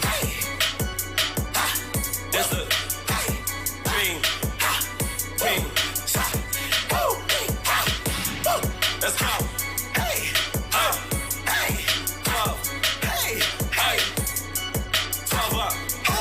Sit down. 12 up. Sit down. I call the script, you boys get hit. Straight on 10, I live for the shit. Gotta take heed, I pray don't slip. They watch, they plotting, I see through they sin. I call the script, you don't get it slit. He hold his neck, he suffocating. I steady be flexing, they feeling so sick. I feel like I can't do it, I'll be lit. Dream team when we step on the scene clean. All these haters, they really trying to be with me. I'm thinking how can it defeat me? If I'm strong with no low and they meet me. Jordan drop fire in BC. If you win on the money, miss Nemi. I get lit and I ain't gonna regret it. More power is about to get hit. Don't look at my wrist. Oh, you gon' go blind, you taking a risk. I'm filthy rich. You know that I'm this shit, you pissed. I'm making them sick. I look for the ops, I had on my list. They can't resist. He's trying to escape, but I give him the biz. He says he's gon' sit on the throne. These dogs ain't getting no bone. They gon' bring me the diamonds and gold. I'm a floss cause I'm in my zone. He says he's gon' sit on the throne. These dogs ain't getting no bone. They gon' bring me the diamonds and gold. I'm a floss cause I'm in my zone. Yo, man, what's up? Why they keep playing with the team? I don't know, man. They ain't know that we dream team? I guess not. Let's go. Yo, stop playing. Stop let them know. Let's go.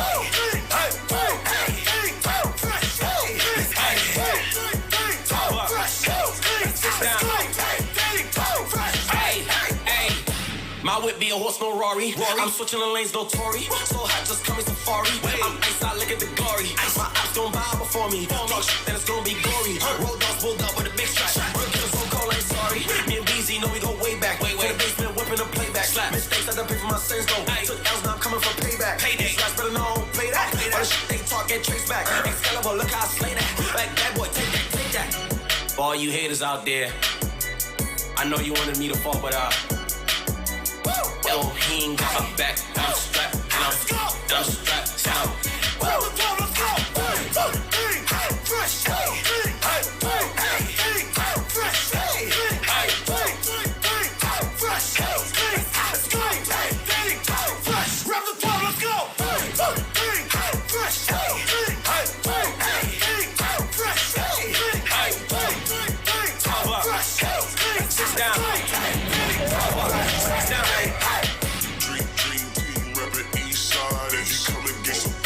So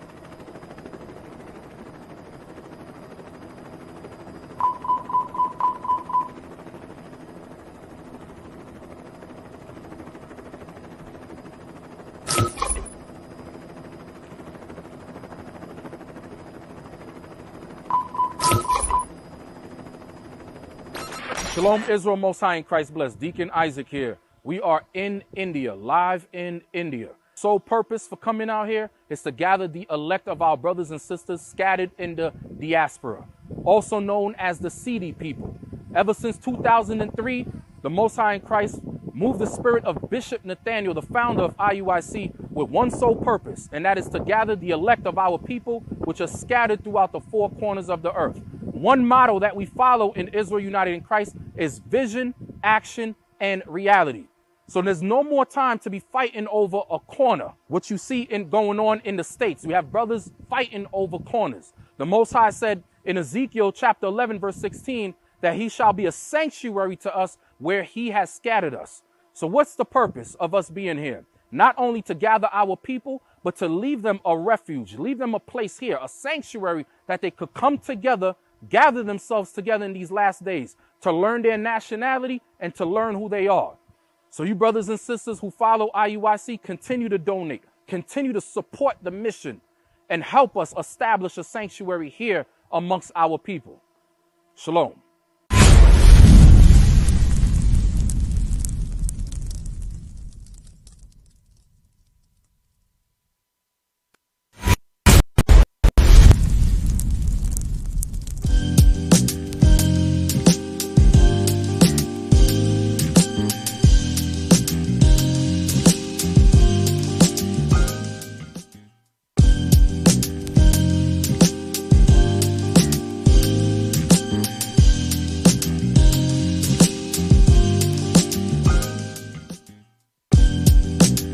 Hey, shalom. Welcome back from break. You brothers is crazy. Hey, go back to the page. All praise. Go back to the page. Where was he? Another occurrence. We could start there. Yeah. All right. Another occurrence. Another occurrence took a more serious form and led to strife and bloodshed. Some Galileans who were on their way to a festival at Jerusalem passed through Samaria, and whilst in the town of Guinea, on the southeastern end of the plain of Jezreel, they were murdered in a fray with the hostile Samaritans. You see that? So Northern Kingdom, there was it's like Cali with the Issachar and Judah. Right, with Issachar and Judah. Read that again. Read it again. Another occurrence took a more serious form and led to strife and bloodshed. Some Galileans who were on their way to a festival at Jerusalem. So some Galileans who were on their way to a festival at Jerusalem. They're just walking by. Passed through Samaria. And whilst in the town of Guinea, on the southeastern end of the plain of Jezreel, they were murdered in a fray with the hostile Samaritans. So, what that make you think of?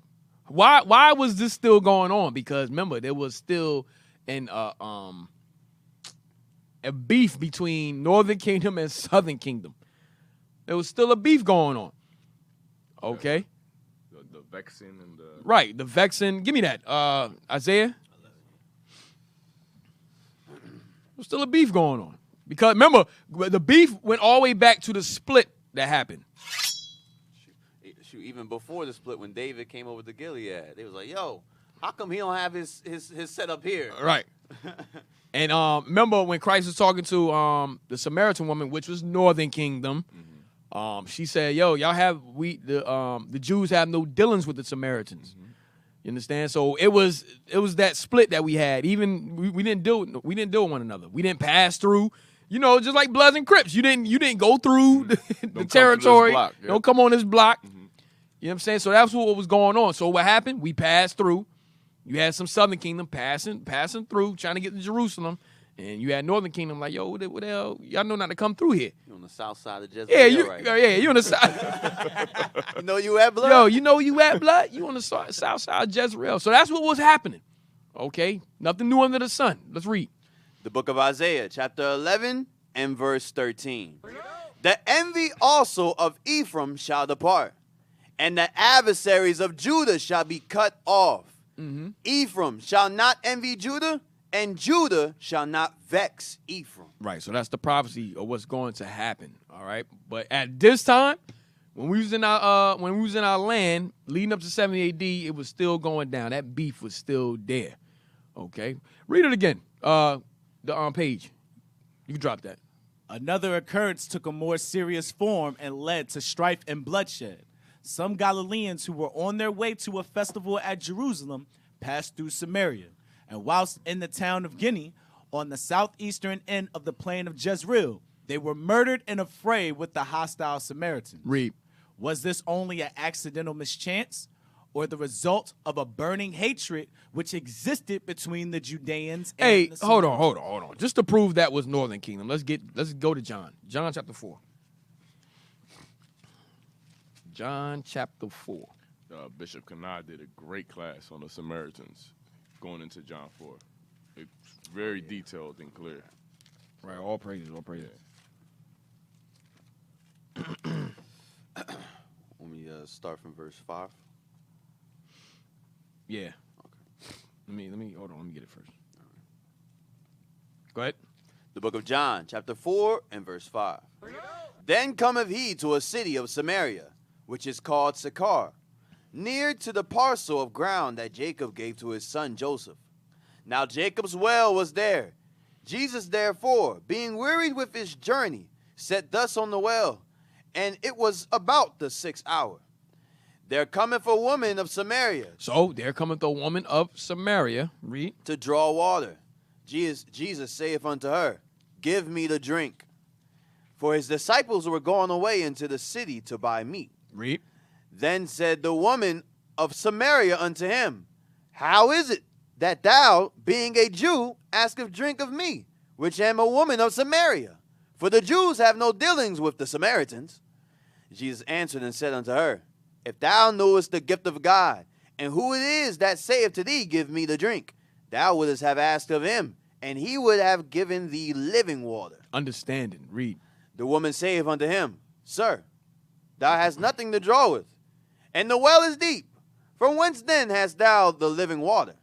Art thou greater than our father Jacob? Read that again. Art thou greater than our father Jacob? Read it one more time. Art thou greater than our father Jacob? Possessive. Art thou greater than our father Jacob? Read. Which gave us the well, and drank thereof himself, and his children, and his cattle. Jesus answered and said unto her, Whosoever drinketh of this water shall thirst again. But whosoever drinketh of the water that I shall give him shall never thirst. But the water that I shall give him shall be in him a well of water, springing up into everlasting life.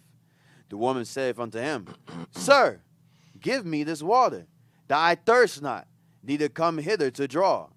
Jesus saith unto her, Go, call thy husband, and come hither. Read. The woman answered and said, Jump to verse 19. Verse 19.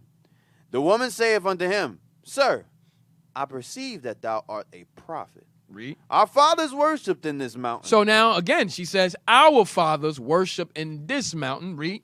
And ye say that in Jerusalem is the place where men ought to worship. So she said, hold on. Our fathers, meaning her and Christ's fathers, worship in the mountain that she was referring to, but she's saying now, you saying we must go to Jerusalem? Read that again. Our fathers worshipped in this mountain, and ye say that in Jerusalem is the place where men ought to worship. Jesus saith unto her. That's it. So proving that she was Northern Kingdom. Give me Isaiah 7 and 9.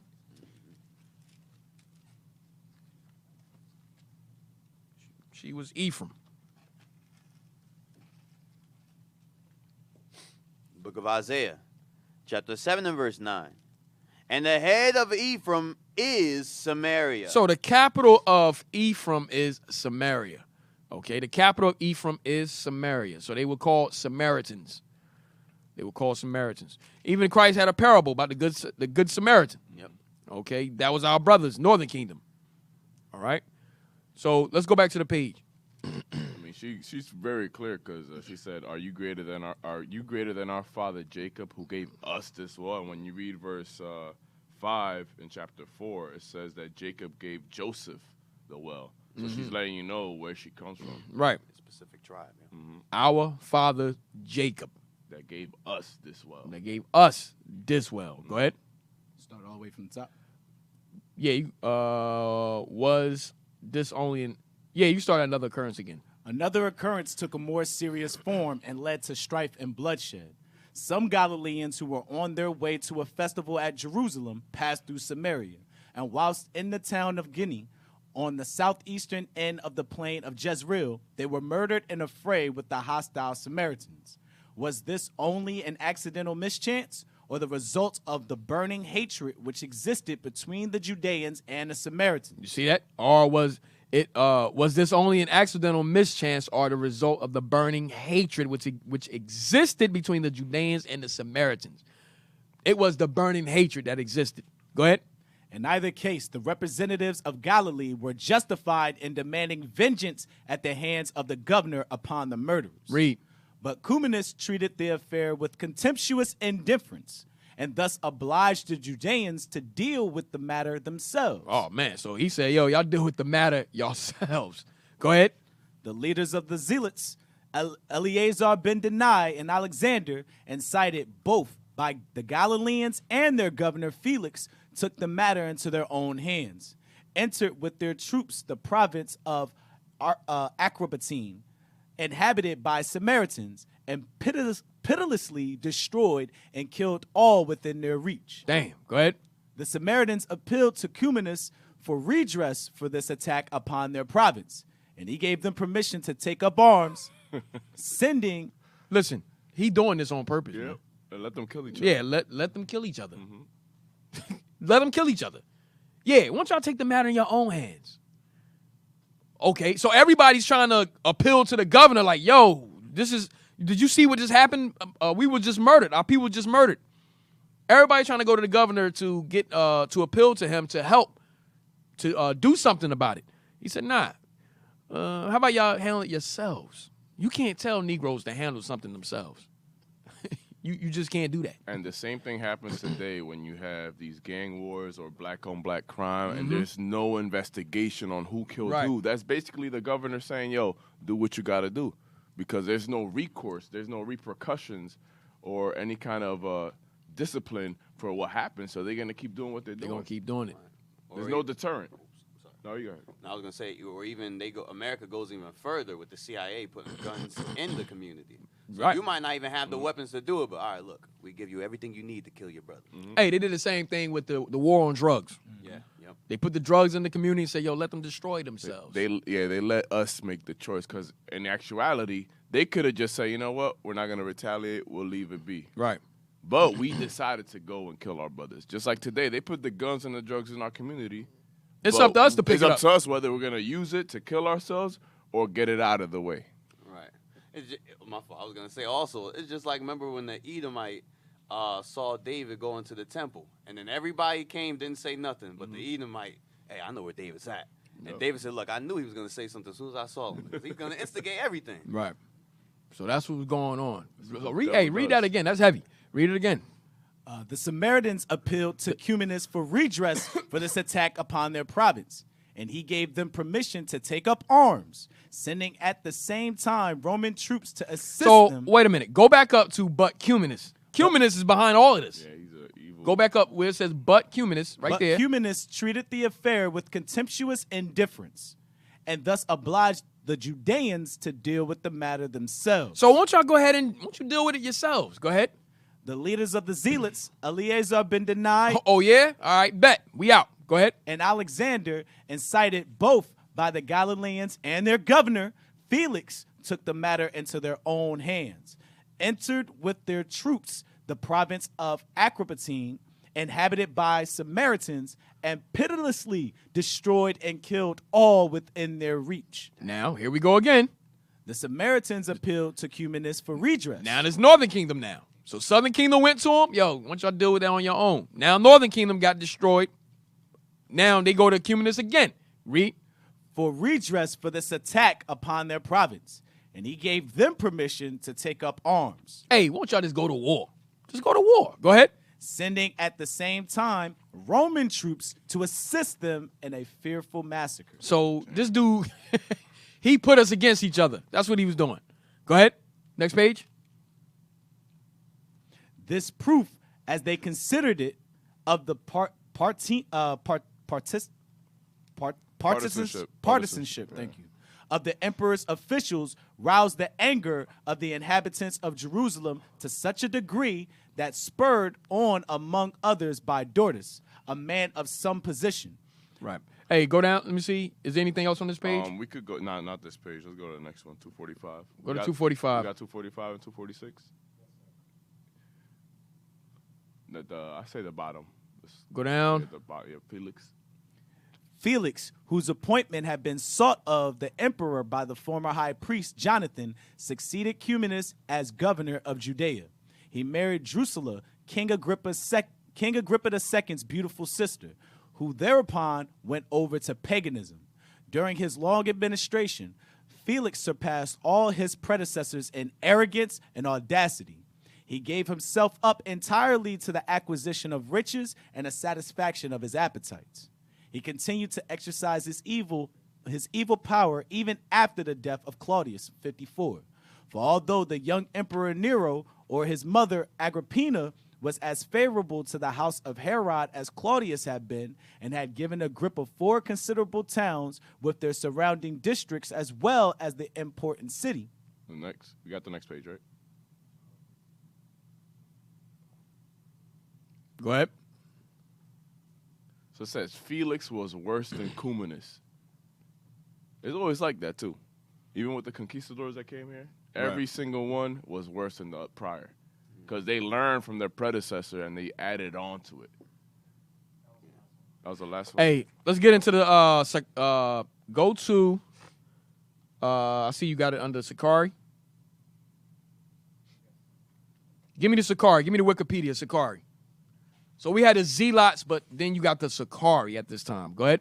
We got a page on the Sicarii on there too. History of the Jews.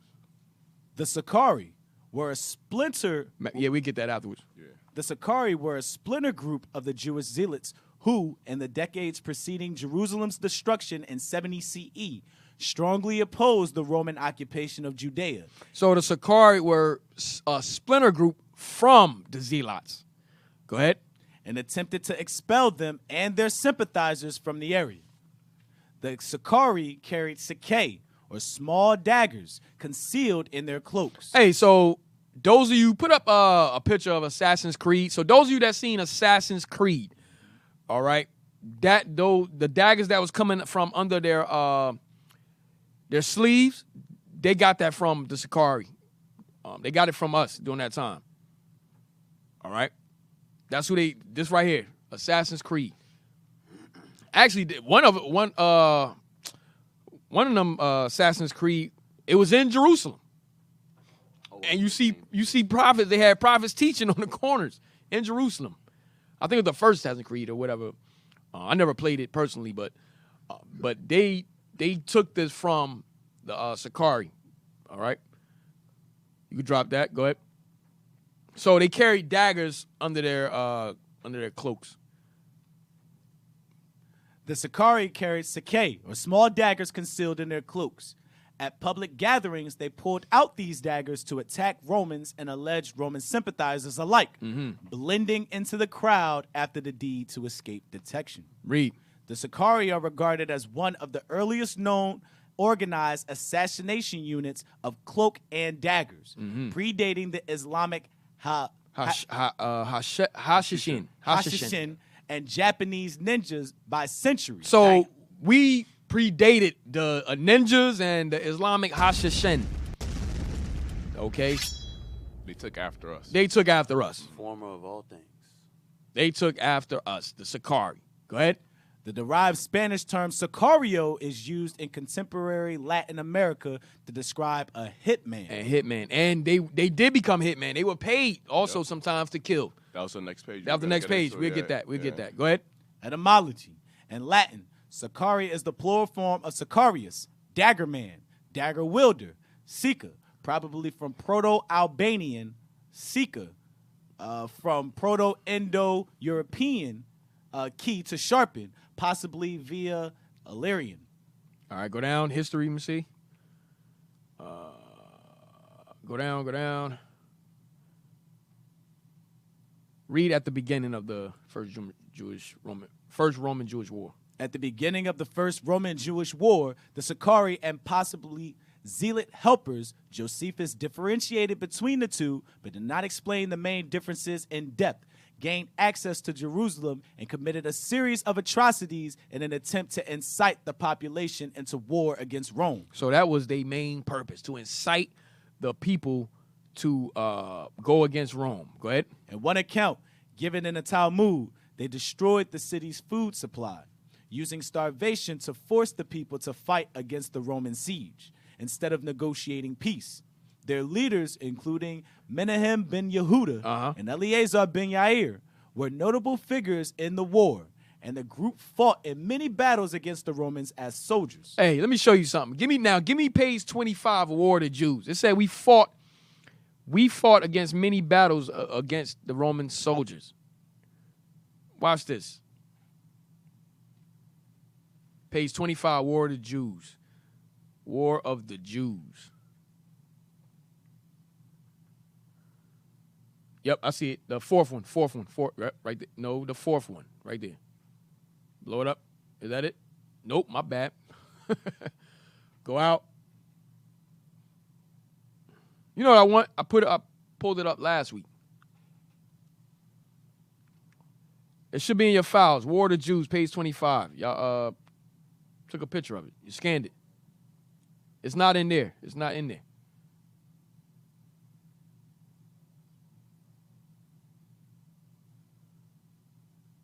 Let me see. Maybe.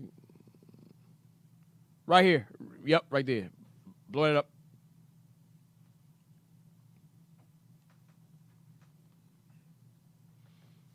Read the underline. Matter of fact, you can read. Just read on. Just read courage, armor. Courage, armor, and tactical formations. So these are the things that this is all the things that we wore, how we went to war. Go ahead. Compared to his enemies, the Hebrew soldier was a lightly armored fighter. This was to hold true from the first battles with the Canaanites to the last struggles with Romans and Byzantines. Mm-hmm. But what he lacked in body armor, he made up by individual courage and ferocity. Read. Even the Roman soldier. So even the Roman soldier. Remember it said, when we read about the Sicarii, it said they went up against many battles with the Roman soldiers. Go ahead. Perhaps the greatest infantryman that has ever existed was often bested by his Judean opponents in hand-to-hand combat. Read that again. Even the Roman soldier, perhaps the greatest infantryman that has ever existed, was often bested. Often. Go ahead. By his Judean opponents in hand-to-hand combat. So they couldn't stop us with the hands.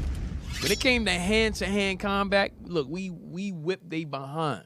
We were reading in the history of the Jews how the Roman soldiers were inferior. Mm-hmm. So they talking about us. They were inferior to us because they were on edge. Remember that when they were around the temple? Yeah. And he made a, what is it? It says here, he made an offensive gesture. It says, on that occasion, a soldier with the recklessness often exhibited by the inferior Roman troops. So they were inferior to us. That's why they were on edge. Like, yo, these guys can murk us. Yo, hey, the Zealots and the Sicarii, they were highly skilled assassins at that time. And you had to fight, and you had to kill. Yeah, so they had. I wouldn't be surprised. We probably had them as bodyguards, but we gonna get the other page. But read that again, and then go down to the next underline. Say, yo, and they considered the Roman soldiers the greatest infantrymen to ever exist, and they were scared of us, and they were considered inferior compared to us. Come on. Hand-to-hand combat. This ain't talk because the Romans, they fought with like, they had. It's going to explain. Read on. It's going to explain how they fought, how they best war tactics was. Read that. Most High said, one shall be stronger than the other. Right. That's what it is. And they know all the history of the Maccabees and Spartans. They like, yo, the wars. Like, yo, we can't give them this information, yo. Go ahead. Even the Roman soldier, perhaps the greatest infantryman that has ever existed, was often bested by his Judean opponents in hand-to-hand combat. Read. This is not to say that Greek or Roman soldiers lack courage. So he say, this ain't to say that Greek and Roman soldiers lack courage or anything like that. They just couldn't do it. Read. So now he gonna as Benjamin said, he gonna big them up real quick, because now he got to go back and uplift his people. Go ahead. In their heyday, they were both feared for their bravery and fighting skills. So the Romans and the Greeks, in their heyday, they were feared for their bravery and fighting skill. Read. But they were disciplined, trained to fight in formation. There you go. They were trained to fight in formation. That's why when it came to hand-to-hand combat, we was whipping their ass. They couldn't stop us hand-to-hand combat. They was trained to fight in formation. Go ahead. The Macedonians and Greeks of the Hellenistic world fought in a phalanx. Right. That was their style, which was, read on. The Romans' formation was the turtle. So their formation was the turtle. So when they approached us, that's how they came in like a formation type. You know what I mean? But once they broke off, it was a wrap. It was a wrap. Read on. This turtle was an almost invulnerable formation. The soldiers would form a square. So they would form a square, read. With those on the outside holding their shields locked together, while those in the center held their shields aloft. Hey, a good example of that is 300 and Troy. They did it in Troy too. Remember when they hopped off the ship, they all came into like I think that's a phalanx. When they all put their shields together, but they still, you can still see. They can still see and move at the same time. All right? Against any arrows, anything like that that's coming towards them. Go ahead. And then they would break off into hand-to-hand combat with one-on-ones. Go ahead. When this maneuver was executed, the soldiers of the turtle became practically invulnerable to arrows, spears, or sword thrusts. Like a real turtle, they were encased within a shell, their locked shields, and only their legs were exposed, and these were frequently covered with metal greaves. Read. The tactic which the Judean soldier would employ against the turtle was as old as the Battle of Ai, the second battle of the Israelite invasion of Canaan. It consisted of a ruse. A part of the Judean force would place themselves in a seemingly vulnerable position, thus drawing the Romans to break formation and attack. That's what we wanted. We wanted them to break that formation for hand-to-hand combat. That's called being a tactician, a strategist. Yeah, strategist. So once they broke, man, we went to work. Yes, sir. Yes, sir. Read on. As soon as the Romans broke out of their turtle formation, the Jews would come charging in on them with a ferocious attack. In close hand-to-hand combat, the Jews counted on their superior physical strength. So that's go back to what you saying. One shall be stronger than the other. One should be stronger than the other. So we counted on our superior physical strength. Read. Enthusiasm. Go ahead. And fanatic dedication to God and homeland, as opposed to the Roman legionnaire who had courage and discipline, but no real ideology to sustain him. So they were scared as hell once we had them break that formation. There was no power in the Imperial cult they believed in. Right. There wasn't no power in that. They had no power. So our God sustained us. All right. So we had the ideology and so forth to, like he said, to sustain us. Go ahead. Additionally, most Romans were rather short. So most Romans were rather short. Go ahead. Though muscular. Though they were muscular. Read. While the Judeans of classical times were tall and extremely powerful men. Damn. Read. Many indeed were near giants. Damn. What are you going to do against that? Hey, what happened? What happened, Shatiel? Oh, man, y'all pointing. Both of them about 5'5", and they pointing fingers. They pointing fingers at each other at best. Oh, man. Hey, read on. When they could draw the Romans, as they had done with the Greeks, into uneven or hilly ground, or surprise them by a night ambush or sudden unexpected sweep into their camp, they usually won the battle or sortie. Strategist. Hey, do y'all have History of the Jews, Great Zell, page 141? Real quick.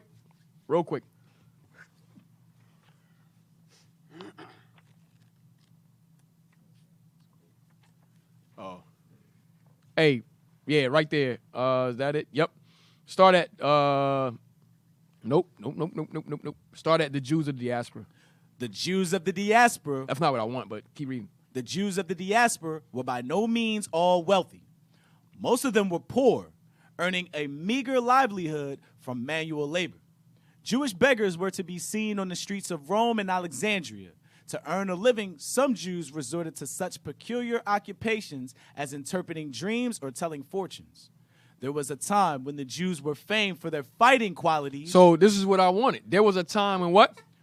There was a time when the Jews were famed for their fighting qualities. So there was a time when we were famed for our fighting qualities. Go ahead. and were hired as soldiers in various armies. And they hired us as soldiers in various armies. Meaning what? Bodyguards. Okay? They hired us, our forefather Zerubbabel. During a Syrian captivity, they hired us as bodyguards. Okay? So we were famed for our fighting qualities. Read on. This was true especially... So this was true. Go ahead. Especially what? For several centuries, following the Maccabean Wars, when everyone knew how well the Jews have fought. So this was true. Everybody knew how well we fought. It become a lost, it's a lost art now, or whatever, but they knew how well we fought. Even up into the Sicarii and the Zealots and so forth. All right? So following several centuries after the Maccabean War, everybody knew how well we fought. That's why Rome was scared as hell. Even with Hannibal. They was like, yo, we can't do nothing with this dude. But obviously, the Rome was favored to win. We all know that was of the Most High. All right, but hey, what's that?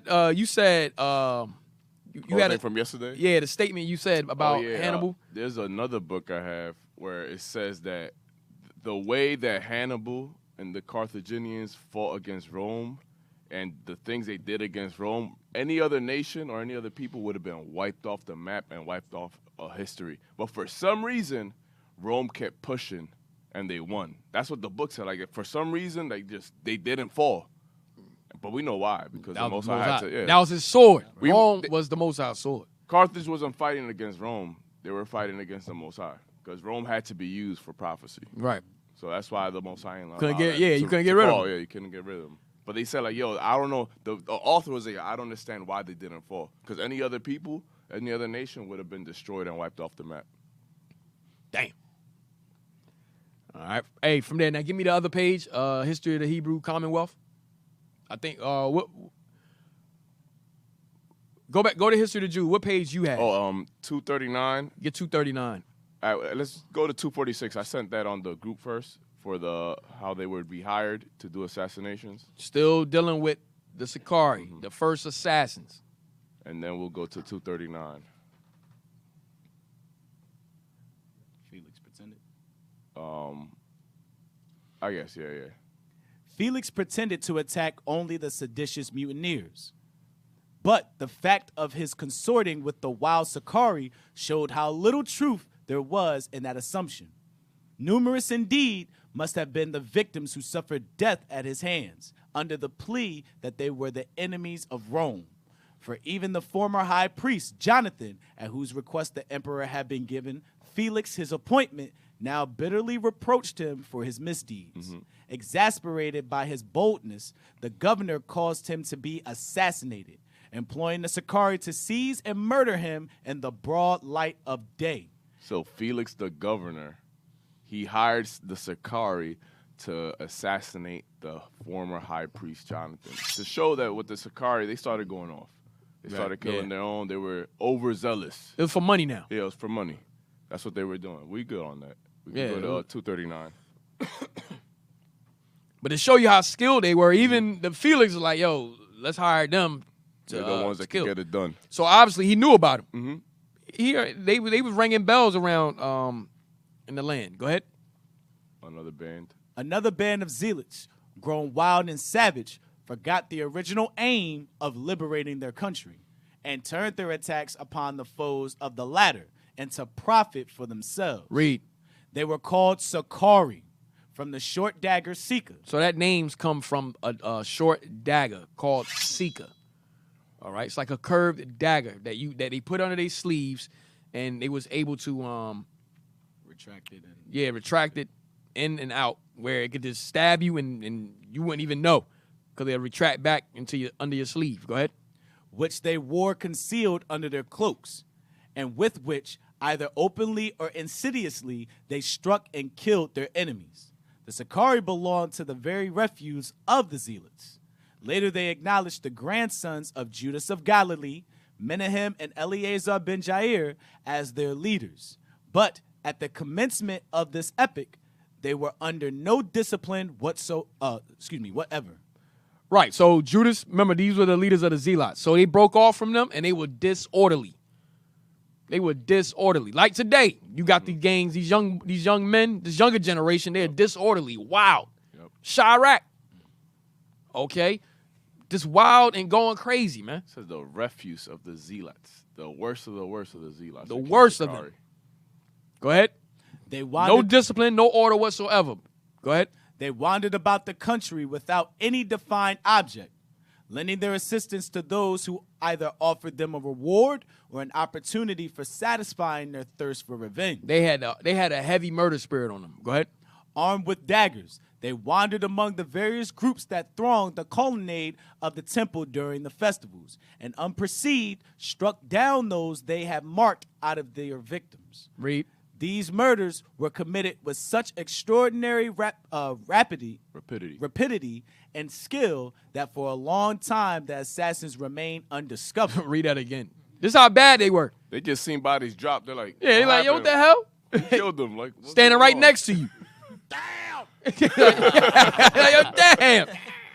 What happened to the brother? Gone. And it says sometimes they would act like they would act like after they did it, bystanders. They were bystanders. They would act like they were bystanders. Like, yo, you know what I mean? They joined in to see what was going on. Go ahead. These murders were committed with such extraordinary rapidity and skill that for a long time the assassins remained undiscovered.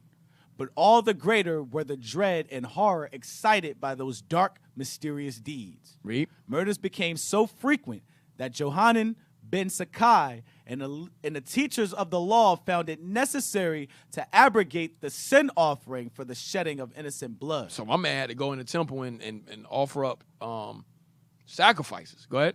As too many animals would have been slaughtered for the human victims. Damn. So that's how many animals. It was so many of our people being killed at this time that it would have been too many animals to offer up for sin offerings. Go ahead. It may have been about this time that the great Sanhedrin, which witnessed with intense grief the constant increase of lawlessness, and immorality, gave up its functions and transferred its place of meeting from the hewn stone hall to the commercial hall and Bethany, an act which seemed to imply its dissolution. So they couldn't handle the people anymore. So like, yo, we got to move from here. Yeah, we got to get out of here, man. This is getting wild. Yeah, that's good. That's it. This is getting wild. Same thing going on today. You see these different gangs, gang warfare that's going on. Murders not being solved and so forth. Lawless zones, you know, you go in there. The cops don't even go in certain areas. Cops won't even go in certain areas. They just stay on the perimeter. Stay on the outside. Hey, you see when we went down to when we was in Chicago, you see the young boys in the gate, like, nah, y'all can't come in. They running that joint. They running that whole perimeter out there. You understand? But guess what? We went down there. All right? We went down there. That's right. Hey, officer, you mind if I show something concerning what you said about Assassin's Creed? Yeah, go ahead. Can you pull up that link I posted in the group? This is on the first Assassin's Creed game. Read the top part, then we're going to jump down. Assassin's Creed is an action-adventure game developed by Ubisoft Montreal and published by Ubisoft. It is the first installment in the Assassin's Creed series. All right, so scroll down. Keep scrolling. Keep scrolling. Second paragraph right there. The gameplay? Yes, the gameplay. The gameplay focuses on using Altair's combat, stealth, and parkour abilities to defeat enemies and explore the environment. Go ahead. The game features counter-based hack-and-slash combat, social stealth. Social stealth, exactly what y'all just going into. Where? Read. The ability to use crowds of people and the environment to hide from enemies. That's what you were just saying. So as soon as you boop, you just dip off into the crowd. Yep. Right. Keep reading. And a large open world comprising various regions of the Holy Land. Of what? Of the Holy Land. Yep. Why you think the first game started in the Holy Land? Go ahead, read the last part. My fault. Primarily the cities of Masyaf, Jerusalem, Acre, and Damascus, all of which have been accurately recreated to fit the game's period. The Sicarii. That's who they were portraying Assassin's Creed to be. That was it. Hey, so they use a lot of games and everything to show our history, you know. So they even got one with Levi. Yeah, here the Haitian Revolution. Yeah, the Haitian Revolution. Yep. So they use these games to It's all based on Israel. Yeah. Basically, all those games are based on Israel. That's it. All right. So from there, hey, give me. I don't know if I gave y'all this page. Probably. But Go ahead. I'm saying, but now, yeah, we're talking about all this, but 2 Corinthians 10. We're learning a war today, but not the same way we were doing it back then. This is what the scriptures say. 2 Corinthians chapter 10 and verse 4. Psalms? Don't start this, bro. Verse 4. For the weapons of our warfare are not carnal, but mighty through God, to the pulling down of strongholds, casting down imaginations, and every high thing that exalteth itself against the knowledge of God. That's how we're warned today. We're not using the Sika. We're not using shields. We're not using swords. Our weapon are these scriptures, this Bible. This is our sword. This is what we're wielding. This is what we're going to destroy. The high things that are in the minds of our people, the lies, the refuse that is in the mind of our people. We're using these words that are in this Bible to pull down those strongholds. Today, we're not using guns, AK-47s, AR-15s, the Glock, whatever it may be. We're not using none of that. All right, read. And bringing into captivity every thought to the obedience of Christ. Every thought has to come into the obedience of Christ. We can't have no foolish thought thinking that we're going to come up against this white man, against the great Babylon, the great that has been blessed by Satan with nuclear power. What are we going to do against them? We get our weapons from them. But you expect to use those same weapons to destroy them? No, that's not going to happen. Right. Hey, you was ready also? No, go ahead. Okay. Hey, can we get a Psalms 44? Psalms 44 and start from verse 4. And just to speak on the mighty men that we read in the scripture who actually used weapons, their trust in the Lord wasn't like the Negroes you see today, where they say, oh, we don't need God, we need weapons, we don't need to listen to that Bible, let's just fight. The people that was actually fighting in the scripture trusted in the Lord regardless, and that was the only way they actually got the victory. Mm-hmm. Read verse 4. Psalm 44, verse 4. Thou art my king, O God. Command deliverances for Jacob. Go ahead. Through thee will we push down our enemies. That's what David said in his wars. Through God, we will push down our enemies. Go ahead. Through thy name will we tread them under that rise up against us. No, through thy sword. Through thy name will we tread them under that rise up against us. Verse 6. For I will not trust in my bow. I will what? Not trust in my bow. David didn't trust in his bow. The mighty men we read about, Maccabees, remember it said that they showed up to the army having no thought of weaponry. Right, yep. We will not trust in our bow. Go ahead. Neither shall my sword save me. But what shall? But thou hast saved us from our enemies. Uh-huh. And hast put them to shame that hated us. There's no victory without the Lord. There's no battle that's won by man's strength. Everything comes by the Lord. Whether it's a physical, spiritual battle, everything comes by this book, following the words of God. Hey, are you putting those pictures up, or are you just... Right.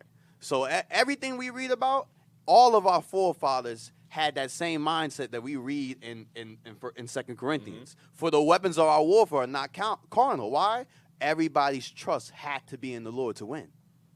Yes, can we get another script? Yep, and then we're going to end it. Yes, sir. 2 Maccabees 15, verse 26 and 27. To just further push the point that, look, the weapons of our warfare are not carnal. Even during our carnal battles, our mindset was on what? The Lord. What was that? 2 Maccabees 15, verse 26 and 27. 2 Maccabees, chapter 15, verse 26.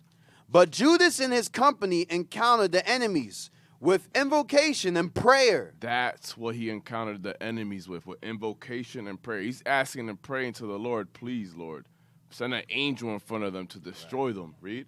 So that fighting with their hands and praying unto God with their hearts, they slew no less than 35,000 men. For through the appearance of God, they were greatly cheered. You see, through the appearance of God, they were greatly cheered because they encountered their enemies with invocation and prayer. That was the first thing that came to mind. It wasn't, oh, how am I what weapon I'm going to use, what technique I'm going to use. No, it wasn't none of that. It was like, you know what? Lord, put this in your power that we destroy your enemies. That's it. That's why David said, the Lord teaches my hands to war. It's not me, it's the Lord. Right. All praises, all praise. Hey, so we're gonna end it there.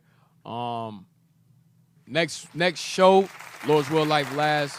Like we said, we leading up to the events. We leading up to 70 AD. So we talking about the events that transpired before 70 AD popped off. All right. So Lord's Will, next week we actually hit 70 AD. All right. So Officer Abaddon. Hey, Israel, let's give a hand to the leadership for that class, man. All praise the Most High. Very, very much needed. Very, very much needed. Let's get those announcements up. All right, Israel. Y'all know what we always say. Make sure you follow us on YouTube, okay?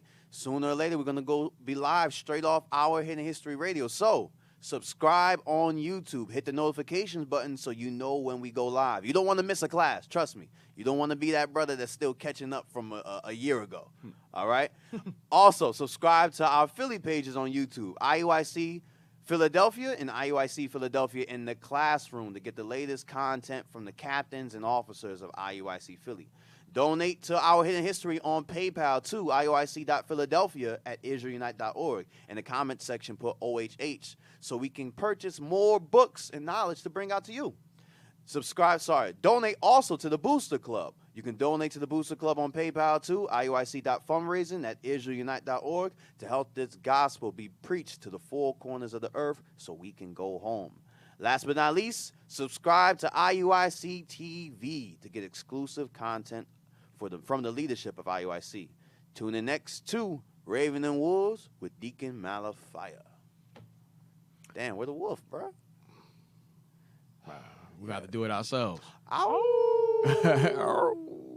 Hey, shout out to the IT, I guess. Nah. Hey, shout out to IT, and also shout out to the sisters that made the breakfast, man. All praise the Most High. All right. With that, we say shalom. Shalom.